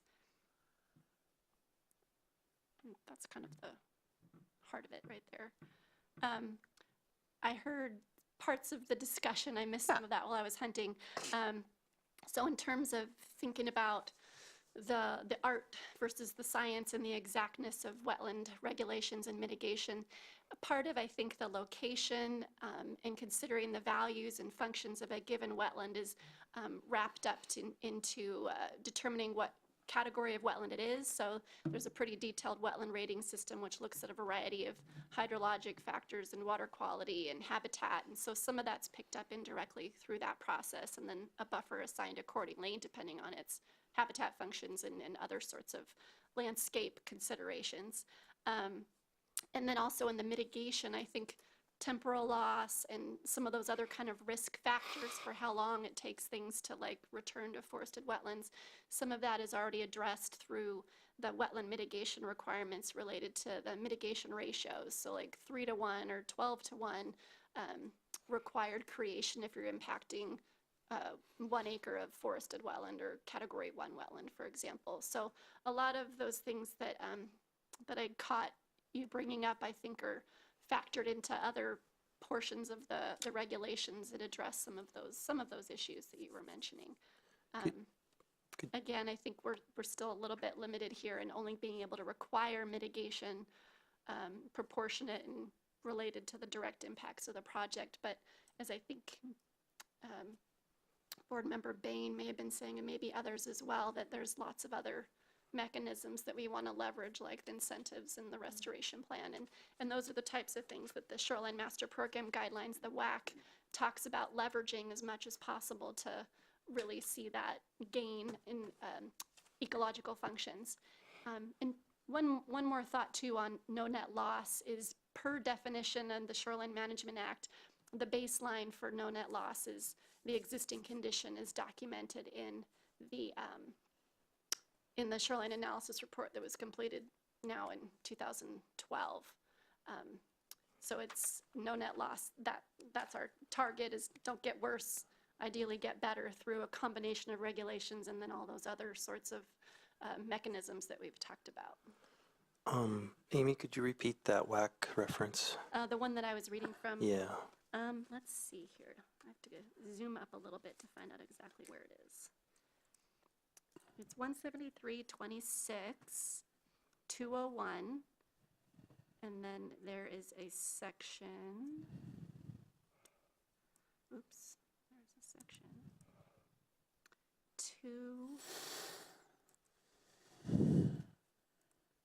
2E. 2E? It talks about environmental impact mitigation. So I think it's important that we remain consistent with the state law, because if not, we just open ourselves up to challenges, and that doesn't serve us to just open ourselves up to challenges. So try to focus our discussion now. We do have 3 options. We have a new one that staff has tried to prepare based upon our last deliberation, or not deliberations, we're in a study session, our last discussions. I mean, I think that's kind of where I'm headed, is the new option. How do other members feel? Okay, so if anybody has a different option they'd like to focus on, let us know. Otherwise, we'll go to the new option 2. I have some things I think could work in option 2, of some changes I would make.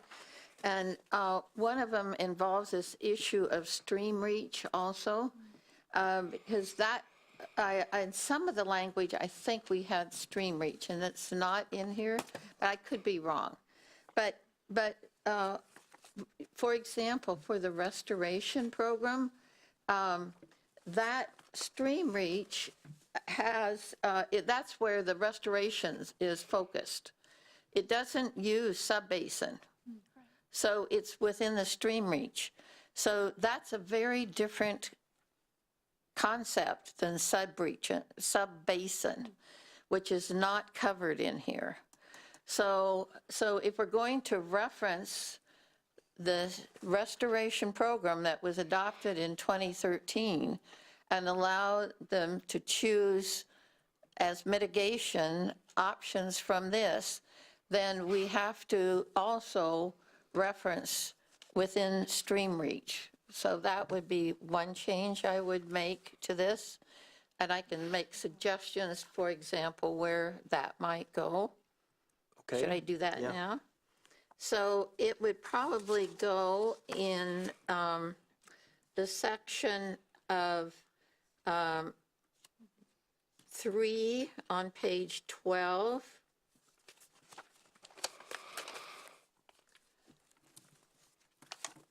Where we say off-site locations may include state-certified mitigation banks, federally certified fee in lieu, et cetera, and then it says, shall be in the same sub-basin we would also have to say, or stream reach.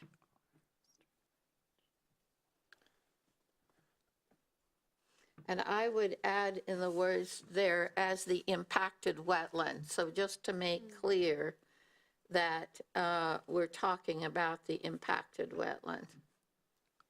If I can add something here. Sure. I think, for one, I'd just like an overall clarity. I think we're picking new language here, but there's been a lot of concept or talk about the where mitigation is allowed, and there hasn't been a consensus on that. There's not. And Yeah. we've talked about subbasins, reaches, and city limits. So I think we should be, if we're adding, it's going to be within the reach, that's going to lock in certain ones. And just for, if that is where we are going and we say subbasin or reach, well, once you say subbasin, if you can go within the subbasin. If your intent is to propose, it has to be within that reach. I think it would have to be just within the reach. No, I'm not proposing that, but Okay, so what you're saying is if you put within the reach, then you would not put sub-basin. if your intent is to propose, it has to be in the same reach, because if you said reach or subbasin, Okay, you I were understand. geographically going out to the subbasin. Okay, they'd be contradictory. Right. But one is just a very small subset of the other. okay. Personally, I would like the flexibility to, I don't know what the lengths of those reaches are, and I think that's a new document being introduced tonight that I haven't well, reviewed here. That's my point, is that the reaches are actually in that restoration plan. And I have looked at it and I've got the maps, I brought them, but I don't think anyone else knows. And I'm not saying I'm familiar with them, but the point is we have in the proposal, we have referenced that restoration plan, and there are maps in it, and they define those mitigation, restoration sites by reach. Yeah, but you could say it has to be from that plan, but and not necessarily in the same reach as where it's identified. Do you follow? If you had an impact on the Sammamish in reach, I'm going to just call it reach 5, but if there was no opportunity or not a good one, or the land wasn't available within that reach, that would preclude us from using reach 4 or reach 6 or reach 7. Okay, I see what, yeah, but the point is they are defined in different ways, like you've got North Creek reach X and Sammamish reach X. So, of course, you're right, North Creek would be a different sub-basin. Yeah, okay, good point. Okay. Just a couple thoughts too. Lisa found that we already have a sub-drainage basin definition in the municipal code. It's in the Shoreline Master Program. Yeah, even in our Shoreline Master Program. So David's pulled that up on the screen for review. Drainage area of the highest order stream. So can you give us an exact, where would that be? So give us some examples, please. Oh, yeah, so if you continue reading the definition, it explains a little bit. I don't know the names of the sub-tributary streams well enough to give you a real example, but if you were up a North Creek trib and then up another trib of North Creek, well, then you'd be out of shoreline jurisdiction for one thing. Yeah. But then it would be, I think the sub-drainage basin would basically be the basin around that, just the trib of the trib. Is that how you read it too? Yeah. The smallest streams are the highest order. Yeah.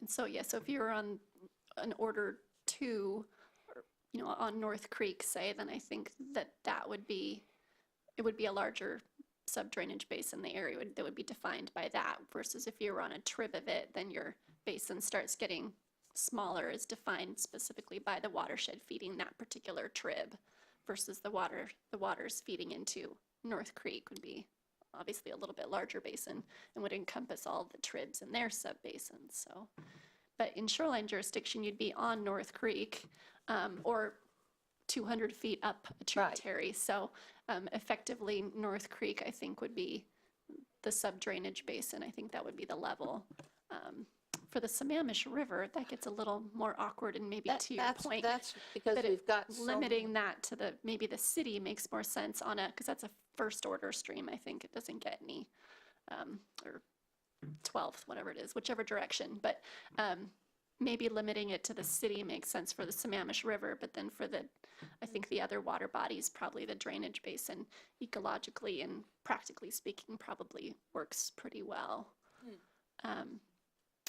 Another thing I just wanted to mention, just back to the REACH discussion, is in the analysis report and the shoreline restoration plan, we defined REACHs way back when, sort of with an eye to looking at a variety of things. It was like gross changes in land use and as well as sort of ecological breaks, but that was sort of intended to help us think about the shoreline, mostly the upland areas and not so much what's going on in the water, and also in anticipation of the environment designations, which are a lot more about kind of land use. So I think it would probably be better to rely on the restoration plan for projects and those types of things, but maybe steer away from using those reaches because of how they were established in the first place.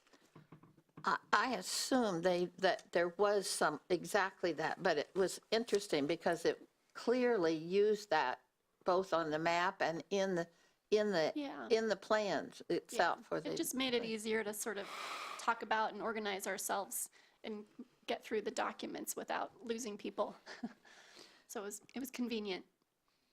Okay, so if with David's explanation and Amy's, I think you're right. We probably would not need to add the stream reach on And it. your microphone, please. Your microphone's off. Oh, excuse me. I thought I put it on. I agree with your explanation, David's. I probably would not need the stream reach. But I would also, however, like to add that it be in the city of Bothell. And so should I discuss that now or just state it?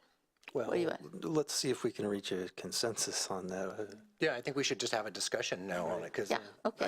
I think there's pros and cons. I've heard some of the points I've heard that are really, I like keeping it local. You know, it's our city here, and it's the river we're protecting, and there are degraded conditions here. I also know that fish don't know the city boundaries, and I would not like to have our hands tied from doing a really good project just outside of our boundary. Maybe not, out past Redmond or in the Bear Creek area, but I would hate to lose a partnership ability because of the words we choose. There's certainly validity to that, but as I said, I think because of where the city of Bothell is relative, there's only one jurisdiction before us, Kenmore, and the very dire need that we have. It won't do us very good to do a fabulous restoration site in Redmond if the fish are going to die before they get there. That's my point. And that is well documented in the literature and the studies that we've got this very serious problem, and it's right here. So I think we could say the priority is the city of Bothell, we could make some hedge words, but I think that there needs to be a strong priority for Bothell.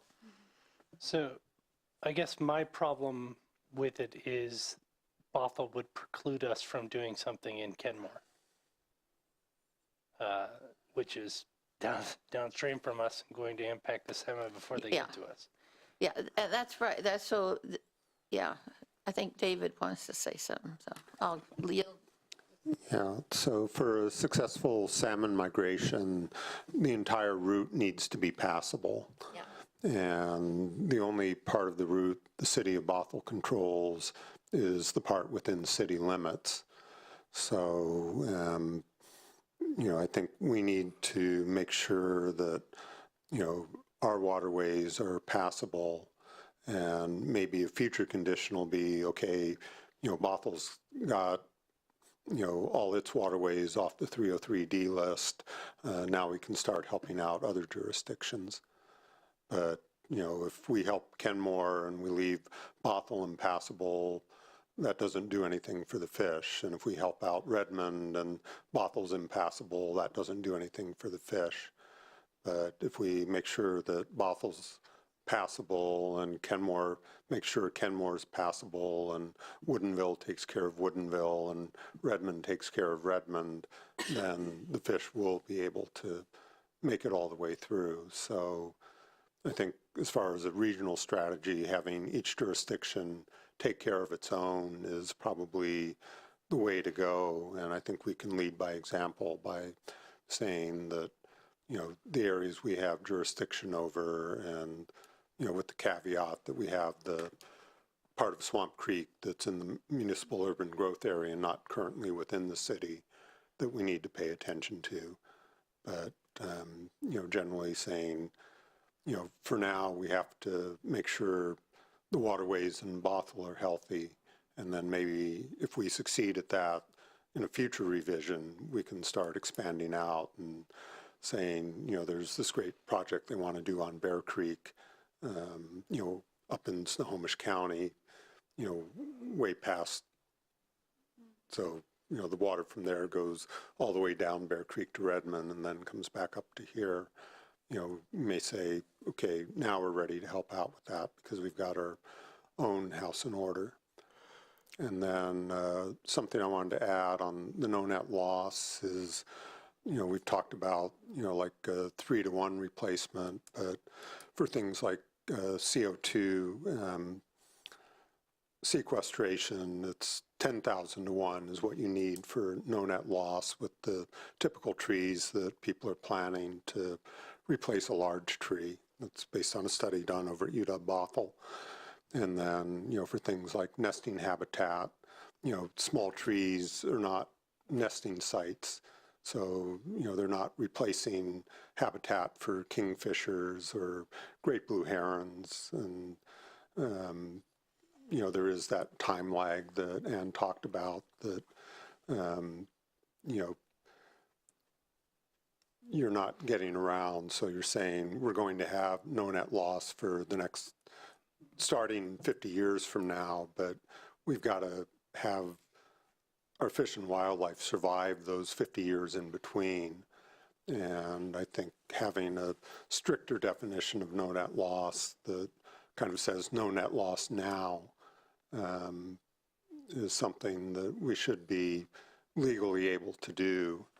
And, you know, it may be as these trees grow in, then they become mitigation bank for somebody else and they get their money back in 50 years when, you know, they've finally grown to the point that there's been no net loss anywhere along the way. Okay, process check. So let's deal with one issue at a time. We can't get anything accomplished if we change issues in the middle of the discussion. So let's get back to the city versus not the city. We can return to that issue. So I'm hearing two arguments that are contradictory because in some ways we want to encourage projects, other cities to maybe put a bank at Wayne Golf Course. And if our code says, oh, if we're just going to allow mitigation in our city, then that kind of gives the sign to the other cities that we're not willing to, you know, share in a region-wise. So where I'm at this point would be to not just strictly limit it to the city limits, but to allow participation with the other jurisdictions and us to work together. So that's kind of where I am. So who hasn't spoken on this yet? Has everybody spoken? Ryan, you want to? Ryan? I'm in agreement with you. I like the let's work together approach and look at as one continuous body of water that we all need to work on. Okay, has everybody spoken on this one? I would like to add another word that I don't think I said, if it's okay, or you want to go through it list So first? Sarah, did you chime in already? Yeah, she started the net gain. No, so within the city limits or not? Oh, you want? This is a very difficult decision. I'm leaning towards the all streams are part of the same body argument, although I do believe there's a very good argument to make that if it's in the city of Bothell, the eyes of the citizens of Bothell are on it, which is a very powerful thing. I will say I'm leaning towards we all work together, however. Okay, so sounds like we're going to need one more round, so, Can, you know, can I propose one more suggestion? okay. Is there a way we could word it that shows that it has a demonstrable benefit to Bothell? That's a good point. So that's what I was hoping to say, some sort of Bothell prioritization, or Right. even saying if you want to go outside, it has to be the conditional use. Maybe that's where we use that language. Well, I think I would like to use the conditional use in any case. Okay, well- But let's work some more on that demonstrate value to Bothell. Could we discuss that, follow up with that some more? Sounds interesting. Yeah, could we do something like, if mitigation takes place outside the city of Bothell, there must be no net loss of ecological function within the city of Bothell. So whatever they do outside the city has to offset the effects on the city, which may be a much larger thing than if they did it locally, but that would leave the door open to do something farther out. Could we put that the first preference is to the city of Bothell? And if the bank is proposed, or I'm going to use bank just because I think it's easier, more realistic, that then they must demonstrate and then follow through with what David was saying, that there will not be, you say it again, but I would say first preface it by saying first the preference is within the city of Bothell. Yeah, and I guess my condition was there would be no net loss of ecological function within the city of Bothell. So, you know, what it does outside the city doesn't count. It has to be what effect it has in the city. So, you know, if you do something in Kenmore that makes the Sammamish River passable between Lake Washington and the Bothell city limits, so that, you know, the number of salmon reaching Bothell increases and the number of salmon leaving Bothell stays the same, then you've met the requirement. Now, I'm picturing this, you know, of having to write something like that, because that might be something that would come up in my life. That would be a challenge. And it makes sense when you put it in fish terms, but if we're talking about it's a wetland project, you know, it's a wetland impact on a private property development, and maybe we're looking at a good big off-channel and wetland combination project in Kenmore. Making like a quantitative assessment of the benefit to Bothell is equal or greater I feel would be challenging, while there still could be merits to the project. Okay, well, as an example, up at Woodmore, they're talking about adding significant amounts of cool water to the Sammamish River. And, you know, that water, you know, in theory will reduce the temperature of the water entering Bothell, and in the absence of action within Bothell would reduce the temperature leaving. So if you were to do a project in Bothell that, you know, would result in a local increase, but it's smaller than your prorated share of your contribution to the Woodmore project, so that, you know, there's no impact on, you know, the temperature in Bothell, you know, with the two offsetting each other, then, you know, that might be something you could look at. But, you know, if the water warms up by the time it gets to Woodinville, so there's no measurable benefit to Bothell of that project, then it's one that would not count. But I appreciate your comment that it's going to be difficult to work out the details of any particular pair of projects. What I thought, kind of following the line of what David was saying, is that if we do a mitigation bank or a fee in lieu outside of the city of Bothell, then the opportunity to do one in the city, this is kind of what, like David was saying, is significantly reduced. So that you not only I'm not saying it wouldn't be a valuable asset, but to do it then in the city to have an equally good project might be virtually impossible then, because you wouldn't either have the money or the incentive or the site. So that's another way. It's a law. I view it as a lost opportunity, and we know, I guess the way I would put it, we know we have this huge need.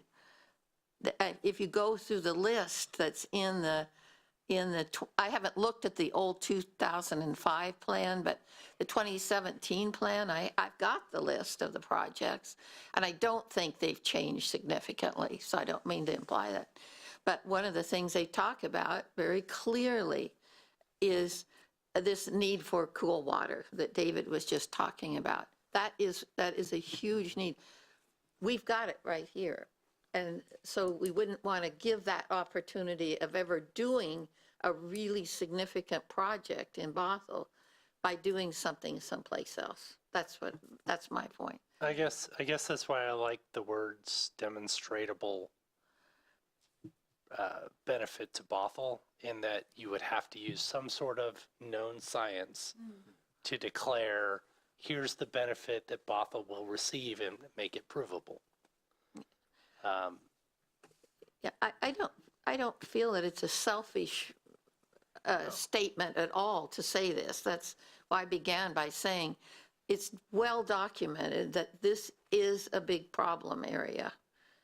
And so, and we've got huge opportunities because of, for example, North Creek, which is another tier 2 stream where Chinook spawn. So we're not just looking at the Sammamish River, we're looking at the potential for North Creek as well. Yeah, I just worry about the rich get richer and the poor get poorer, and small areas like Briar, which can't afford to do these kind of things. Yeah. Would be impacted. So let me ask staff a question.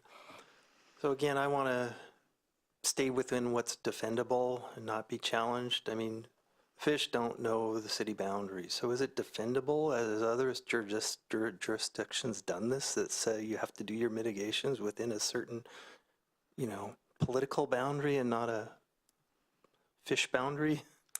Yes, they have. It's not the state or federal agency's preference, but that's your prerogative to make that decision to do so. Okay, so it wouldn't be thrown out because other people have already done it, okay. Right, no.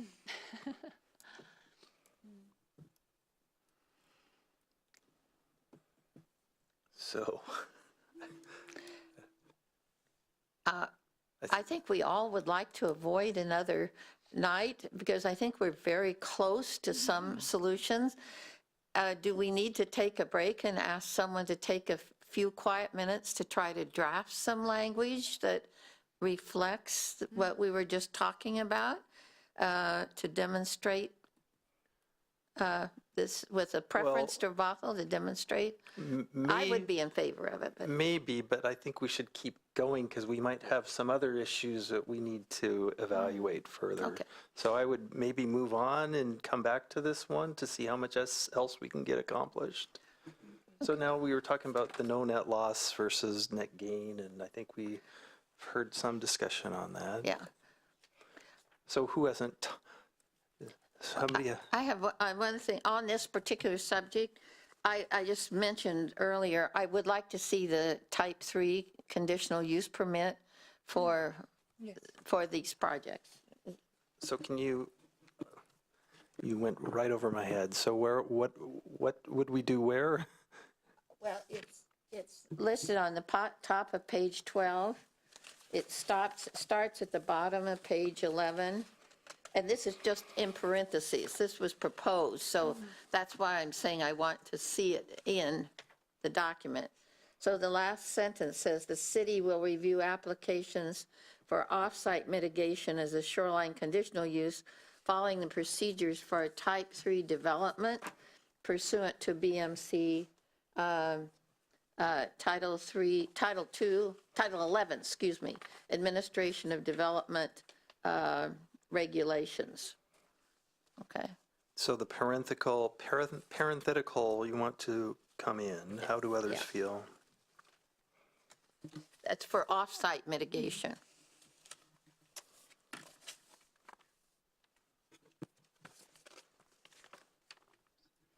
Sarah? I agree. It's specific. It says who's responsible for this and what they will do, and I like that.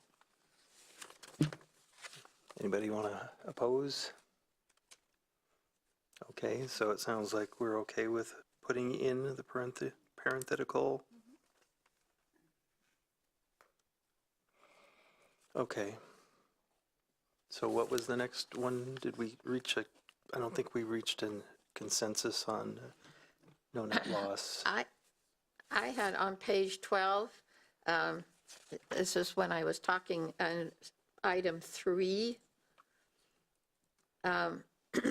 I would add the words, after listening to David, I will take out stream reach, but add the words to it's on the last sentence in section 3, shall be in the same sub-drainage basin as the impacted wetland. So that's just reflecting. That doesn't mean that I wouldn't favor the city of Bothell or other language in there, but for just right now, that's the first thing I would add. Okay. That makes sense to me. Is anybody opposed to that?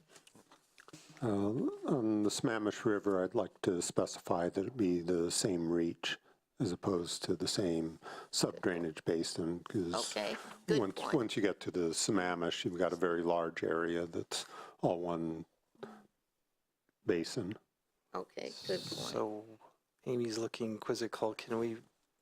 I pointed out a little earlier about the reaches, at least as we define them in the, for purposes of the analysis report, and then carried that forward into the restoration plan, were to support future environment designation development, well, now past, environment designation development, and to kind of look at more at the upland conditions and big breaks in land use and those sorts of things. So it wasn't intended to, we didn't have this in mind for defining those reaches, otherwise we probably would have done it quite differently. I think we looked at reaches because I believe the WIRA 8, some of the early work, or maybe as part of the Salmon plan, there are some other kinds of reaches, and I don't recall what those boundaries were. Pat, if I could say something after, if she's done. I've seen same reach in other shoreline master program documents, Shoreline, Kirkland, for example. Some of them, I've been reviewing them. So it is a term that is often used in the same reach. So I would like to come back to that if we need to. I think it can be resolved. Just to jump in, I think we had moved from we'd shelved the location discussion for a little bit. Yeah, okay. Where you had asked about the no net loss discussion. So we're jumping around again. Well, I was trying to bring it back, because I think that's what you had asked. Give it well, so let's see if we can, so yeah, we've changed it again, but let's wrap up the one that we're talking about first. So There's 3, yeah.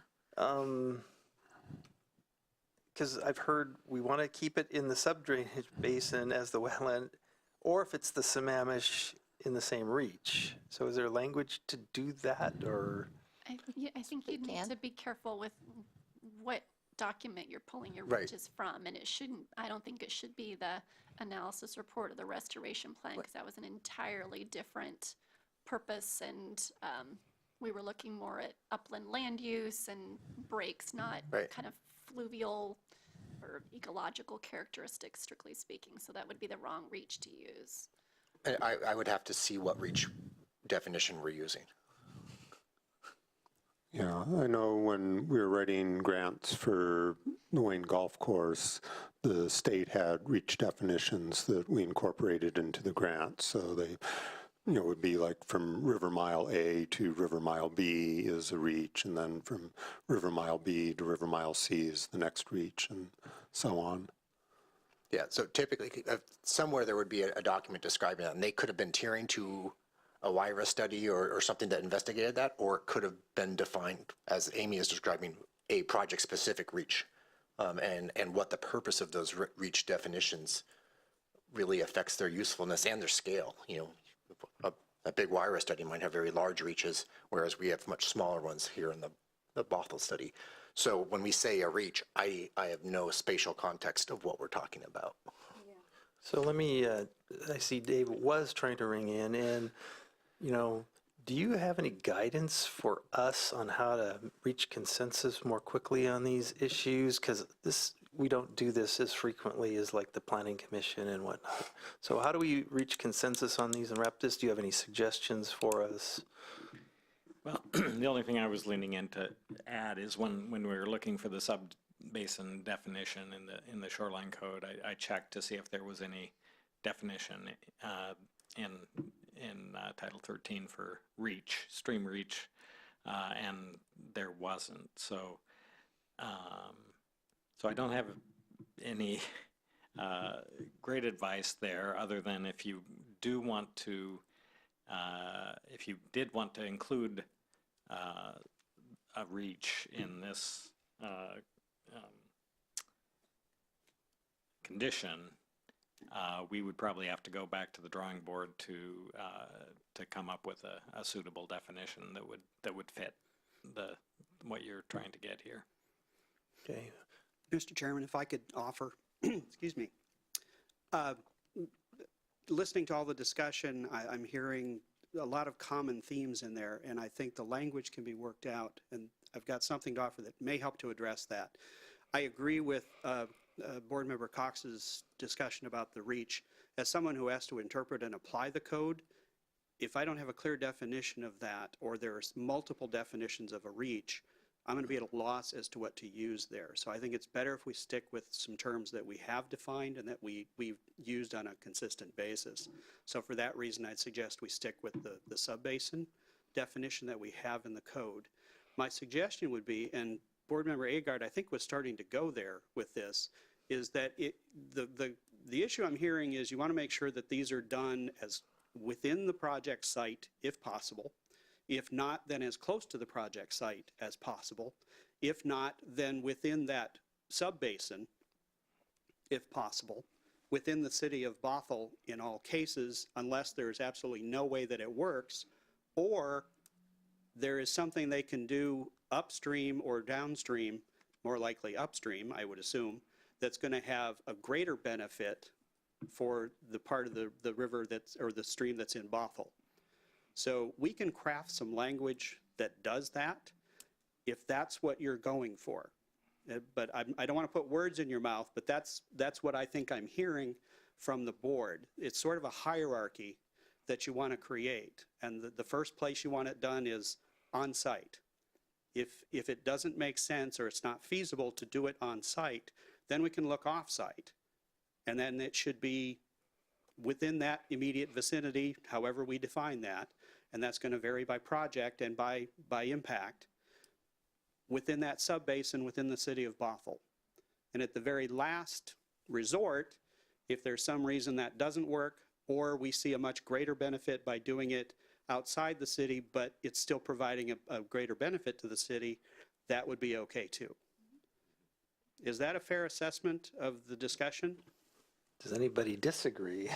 You see a lot of shaking heads, yes. I think that's kind of where we're going. I would add that if we're going to set up a preference like that, that we would have to have it, so you basically have to rule it out as you go down. Correct, yes. So you would have, it isn't just choose which one you want, but Correct. you would go down the preference and rule out. And that would be at the city's discretion, not at the applicant's discretion.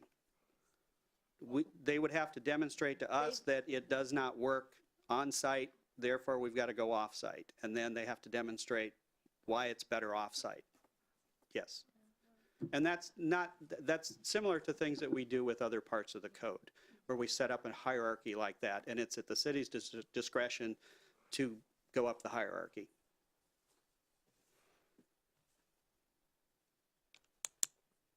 I just have one question. I really like that flow chart that we saw at the beginning. I don't know if it makes more sense to put that kind of language in a flow chart for people who are more visual? It could be easily demonstrated in a flow chart as well. Yes, Thank you. That's a good idea. I don't have specific language for you, but that's the general idea that I'm hearing is that. So does that resolve the issue within the city boundaries too? Because that's part of the hierarchy then? Yeah. Okay, good. Okay. Check. I'm going home now. Thank you. Thank you. You've earned your pay. David? The code, the proposed code, option 2 here, under 4B, does begin to set up that kind of a hierarchy. So I think that we can certainly tweak that based on what we've heard tonight. I'm not sure if I think we can do that as we sit here tonight. It may require a little additional review. Okay. I would suggest that it would probably be better if we took a little more time than try and cram it through tonight.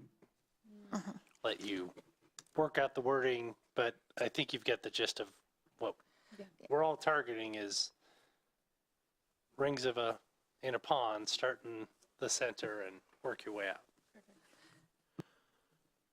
Okay, so I think we've reached a consensus there.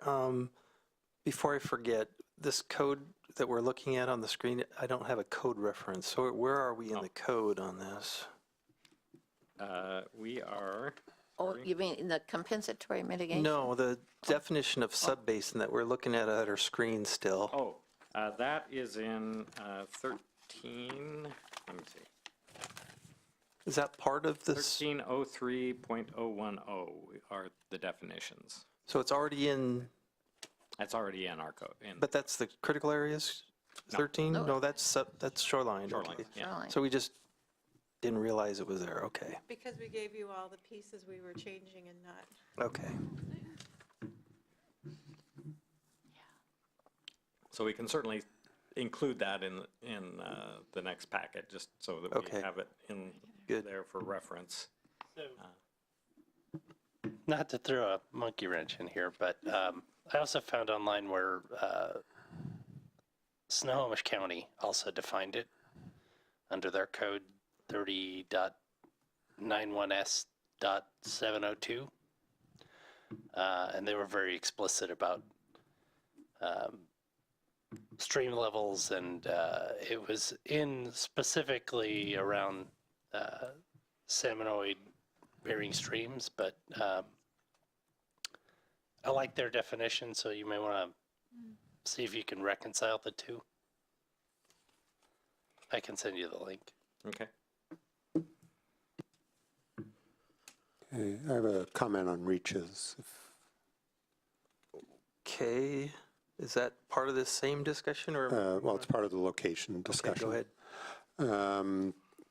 Yeah, so I think the state already has a list of reaches, but maybe an operational definition for us would be where creeks come into the Sammamish. So we could do Kenmore city limits to Wayneta Creek is one reach, and then Wayneta Creek to Horse Creek would be the next reach, and Horse Creek to North Creek would be the next reach, and North Creek to the Woodinville city limit would be the last reach for the Sammamish.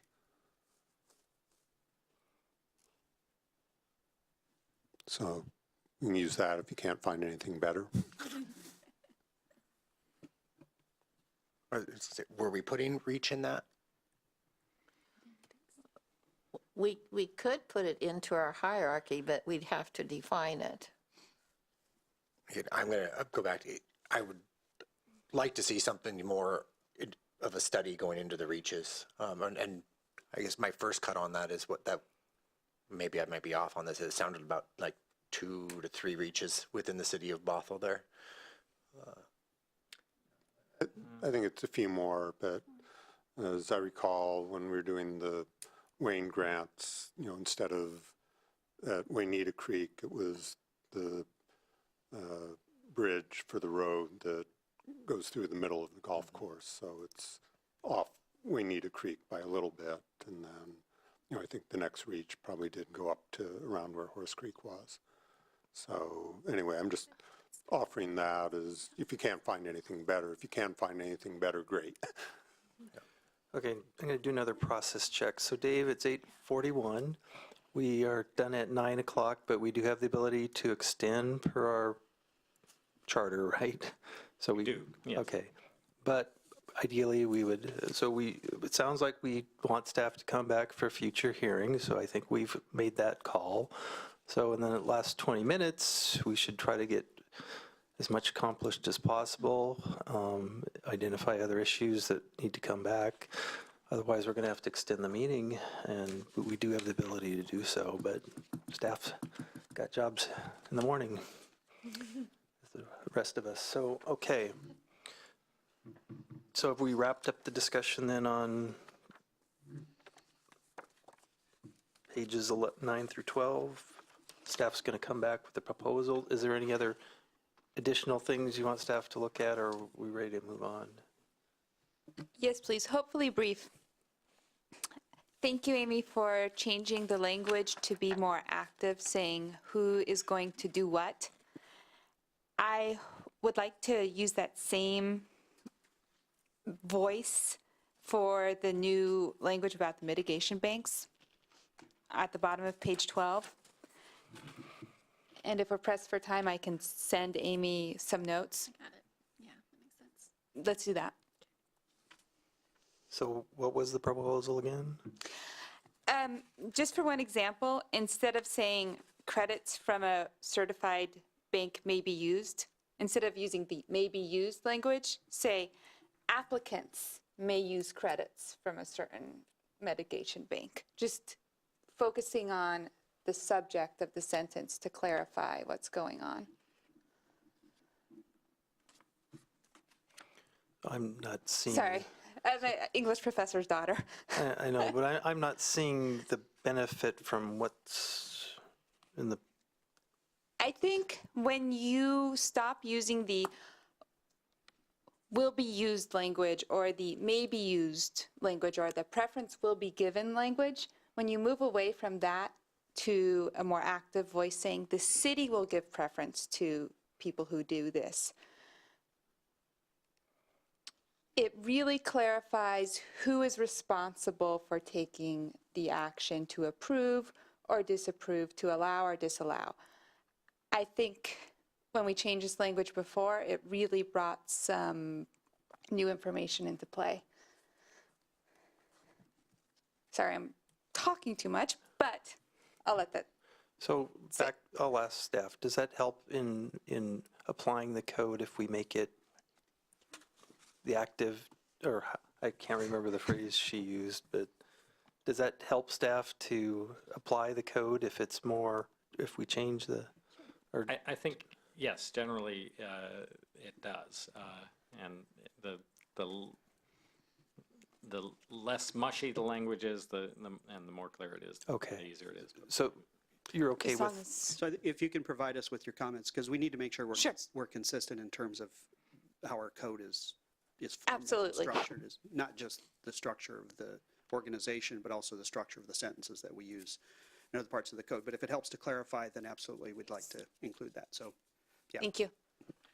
I'd like to say I think that's important because when you're working through the hierarchy, saying who has control of which element of the hierarchy you pull out is going to be important. And, passive voice, it's not clear who has control. And with the active voice you're talking about using, it will be clear whether it's which things are the city's decisions and which things are the applicant's decisions.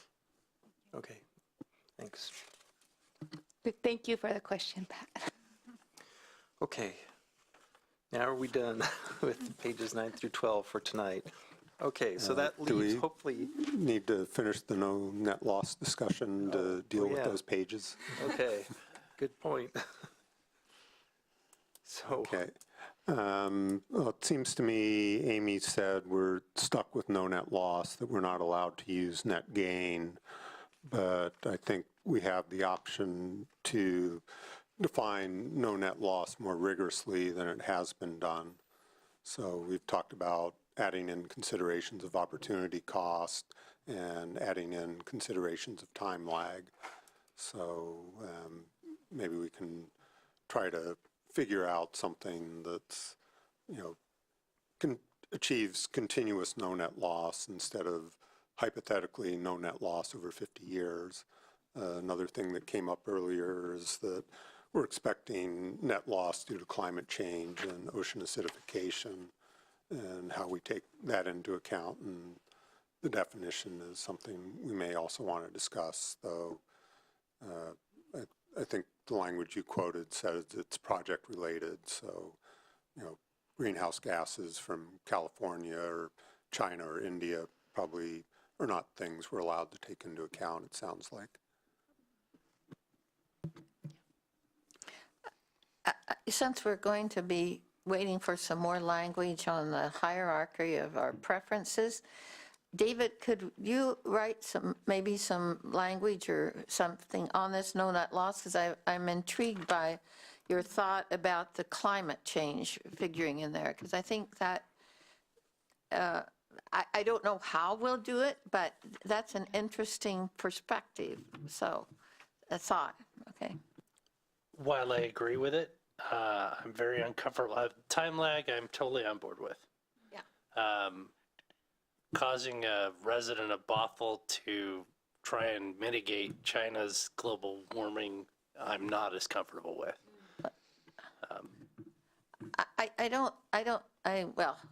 I don't view it as we're trying to get a resident of Bothell to do it. I think it's, if we are bound by the state guidelines to consider the best available science, okay, and the best available technology, and incorporate it in our amendments. So that is totally appropriate. So I'm not want to put a burden on anybody, but I think it is valid. I think it's valid to say we have to take into account climate change as part of our no net loss figuring. How we're going to do it, I don't know. But I think time lag is definitely definable. yeah. I think, because climates change, even if we're not here. Yeah. So defining that climate change, and we can clearly point out the climate change caused by humans, but trying to define that into a code that we're putting down, I think is... I'm not, but I think, well, thought. Just to add for clarification, I want to keep in the context that we're talking this in terms of wetlands, mitigation for wetlands impacts. So sometimes what I'm hearing, I'm sure wetlands do affect climate, and you can have, but that's not the primary impact. I think that what the Shorelines program is going for with wetlands mitigation. It's wetlands and it's in shoreline jurisdiction. Could you use the microphone, please? It's wetlands and also within shoreline jurisdiction.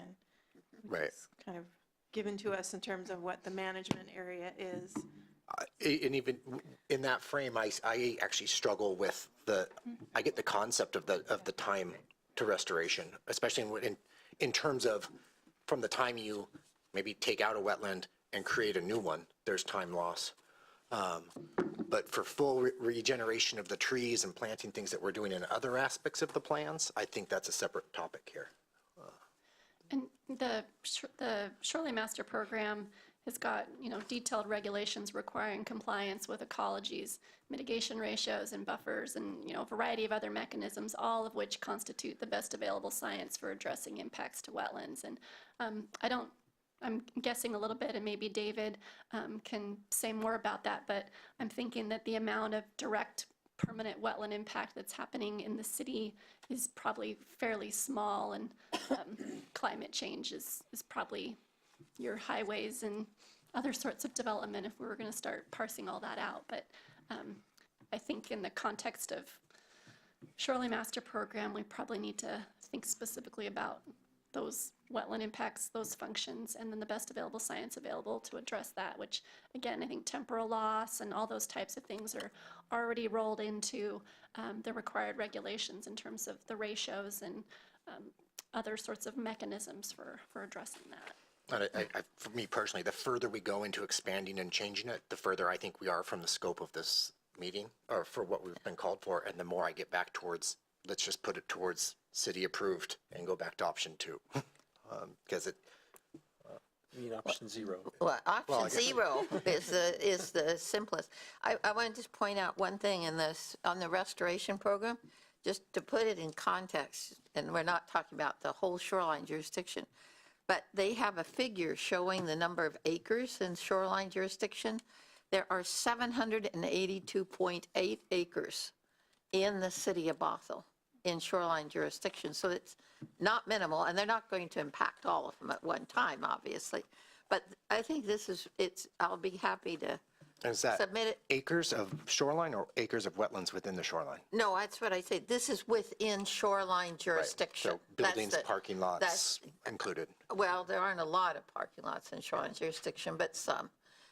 But that's just the shoreline jurisdiction. No, it's not talking, but we just expanded it too. So this is out of date, but it's not insignificant.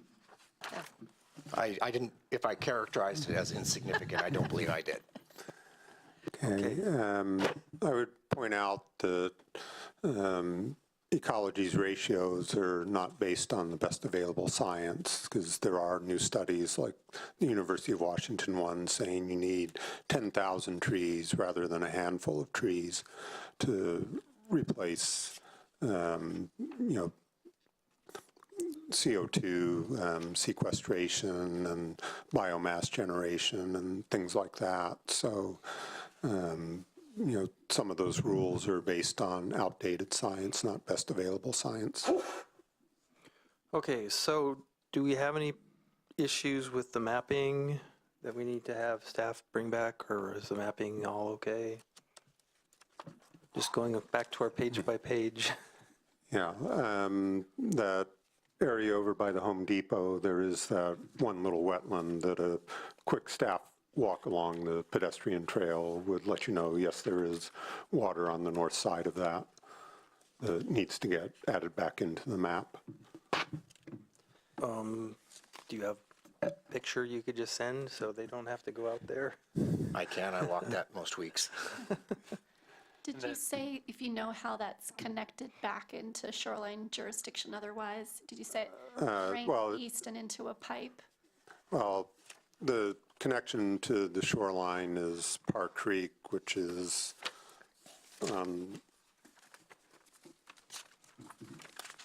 this map. It's this little red line that runs vertically from the, just above the Sammamish River. So it's shown as being shoreline jurisdiction. And this kind of, Park Creek runs north-south, and then there's this east-west channel that, goes up and down with the level of Park Creek. And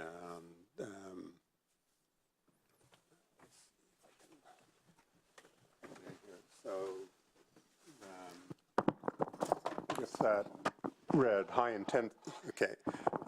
the red high-intensity area is Park Creek, and then there's a channel that runs over to 120th Avenue, and that channel formerly was drainage of the hillside through an apartment complex that had a detention pond, and that detention pond drained through a channel that went under 120th, but they piped it so that the wetland on the east side of 120th no longer exists. But, there's still this channel that runs from Park Creek over to the street that's, 3 or 4 feet wide and has water in it year-round, and, it goes up and down with the creek level.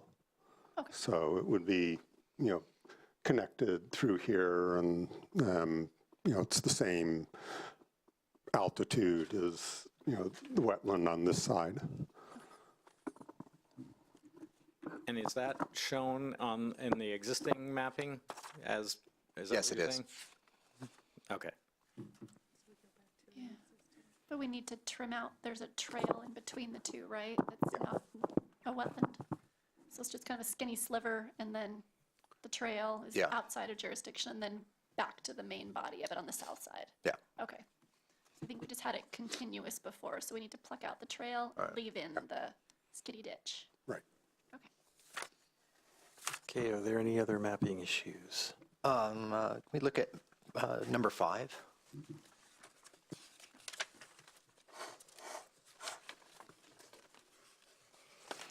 And we'll need a motion to extend the meeting. Yeah, I'm well aware. I was hoping to gut it out, but yeah. Look, I've got 4 minutes to work with. Let's go. All right, so on number 5, I'm from the existing map, there's the green portion that disappeared along that boundary. Here? Out to the east side, there's, yeah, right there.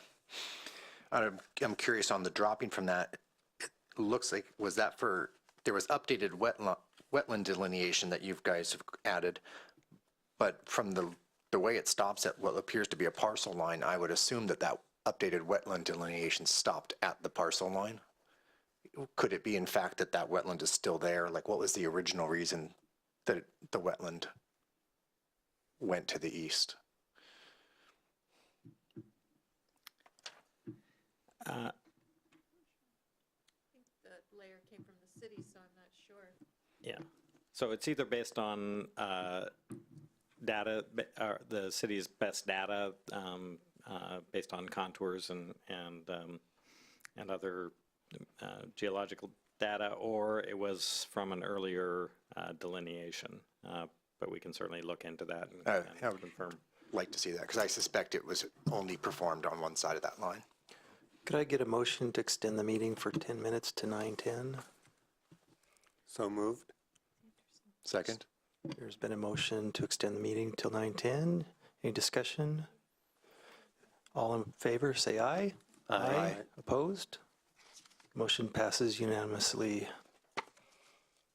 Okay, any other mapping issues, or did that answer your question, David? Yeah, I believe the staff was going to look into it. Okay. Then, yes. All right. Other mapping issues? I guess since we're looking into mapping issues, is it worth looking into the Bothels? Because clearly, I've been down on that field. That is not part of the wetlands where the field area is. So, number 10. I think it's in shoreline jurisdiction because it's 200 feet from the ordinary high water mark of the creek, not because anyone thought it was wetland. So 200 feet from the ordinary high water mark is kind of the minimum. Okay. And that might have captured a little bit. Okay, but when they built the campus, they moved the creek as part of the mitigation. So how does that grandfather in? And actually, that may be bad for them, because I think the creek originally was closer to where they built than it is now. And then also notice that, when they built the creek, they had 2 channels, and it looks like the second channel's been dropped from the new map. So, the upper map shows, 1 channel coming in, and then it's split into 2, and then it comes back together. But the lower map only shows one of the channels. So I don't know if that's important, given that, it's from the wetland boundary. But if it's from the creek, then having that second channel be part of the creek is important. Yeah, I think the westernmost channel was put here just to, because that's the one that affects the boundary that was in question here. And so we are, and they're, part of the campus's question was, was there something in the planned unit development when that work was done that established the trail as the shoreline jurisdiction boundary? So we're following up on that to try to determine if there was something other than just this mapping, or if there's more precise mapping.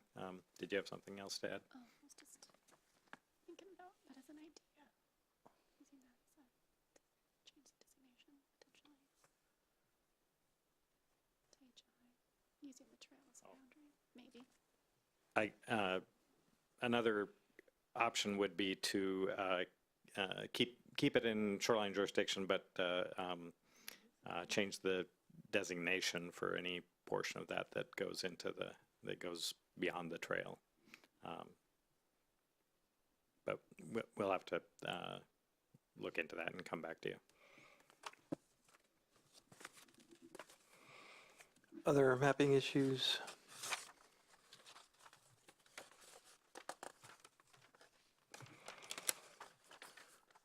Okay, so that brings us, I think, to the end of the line-by-line, page-by-page review. So any additional things that we need staff to bring back for us? Okay. I think they had a few pages that got left out that we haven't had a chance to review. Okay. So I think that's already on their to-do list, is to include the missing pages. I liked the cookies. So David, do we need to actually move the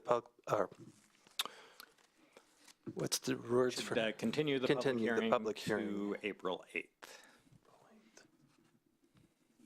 But you have two options. You can close the public hearing and continue your deliberations to April 8th, or you can continue the public hearing. So I'll just put it out there. I always preferred to keep the public hearing open, so to allow for additional public comment, and we can still close the public hearing at the next meeting and then take the final action. So that would be my preference. How do others feel? Mine as well. Okay. So so are we ready to do that, to move the public hearing? Because then we'll get on with the remaining items of this meeting, if there are any. Okay, so a motion to... I move to continue the public meeting to April 8th. It's a public hearing. Public hearing. There is a difference, so go ahead and remake the motion. I move to continue the public hearing to the April 8th meeting. Second. Okay, David, is that a sufficient motion? Yes. Okay. Motion is second to continue the open public hearing to April 8th. Is there any discussion? Seeing none, all in favor say aye. Aye. Aye. Any opposed? Passes unanimously.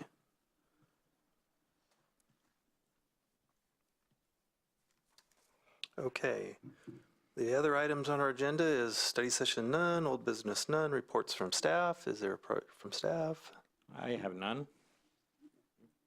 Reports from members? All right, a motion to adjourn would be in order.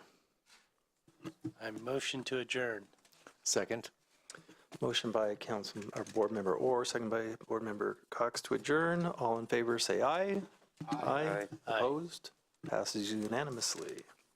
All right, good night. Thank you.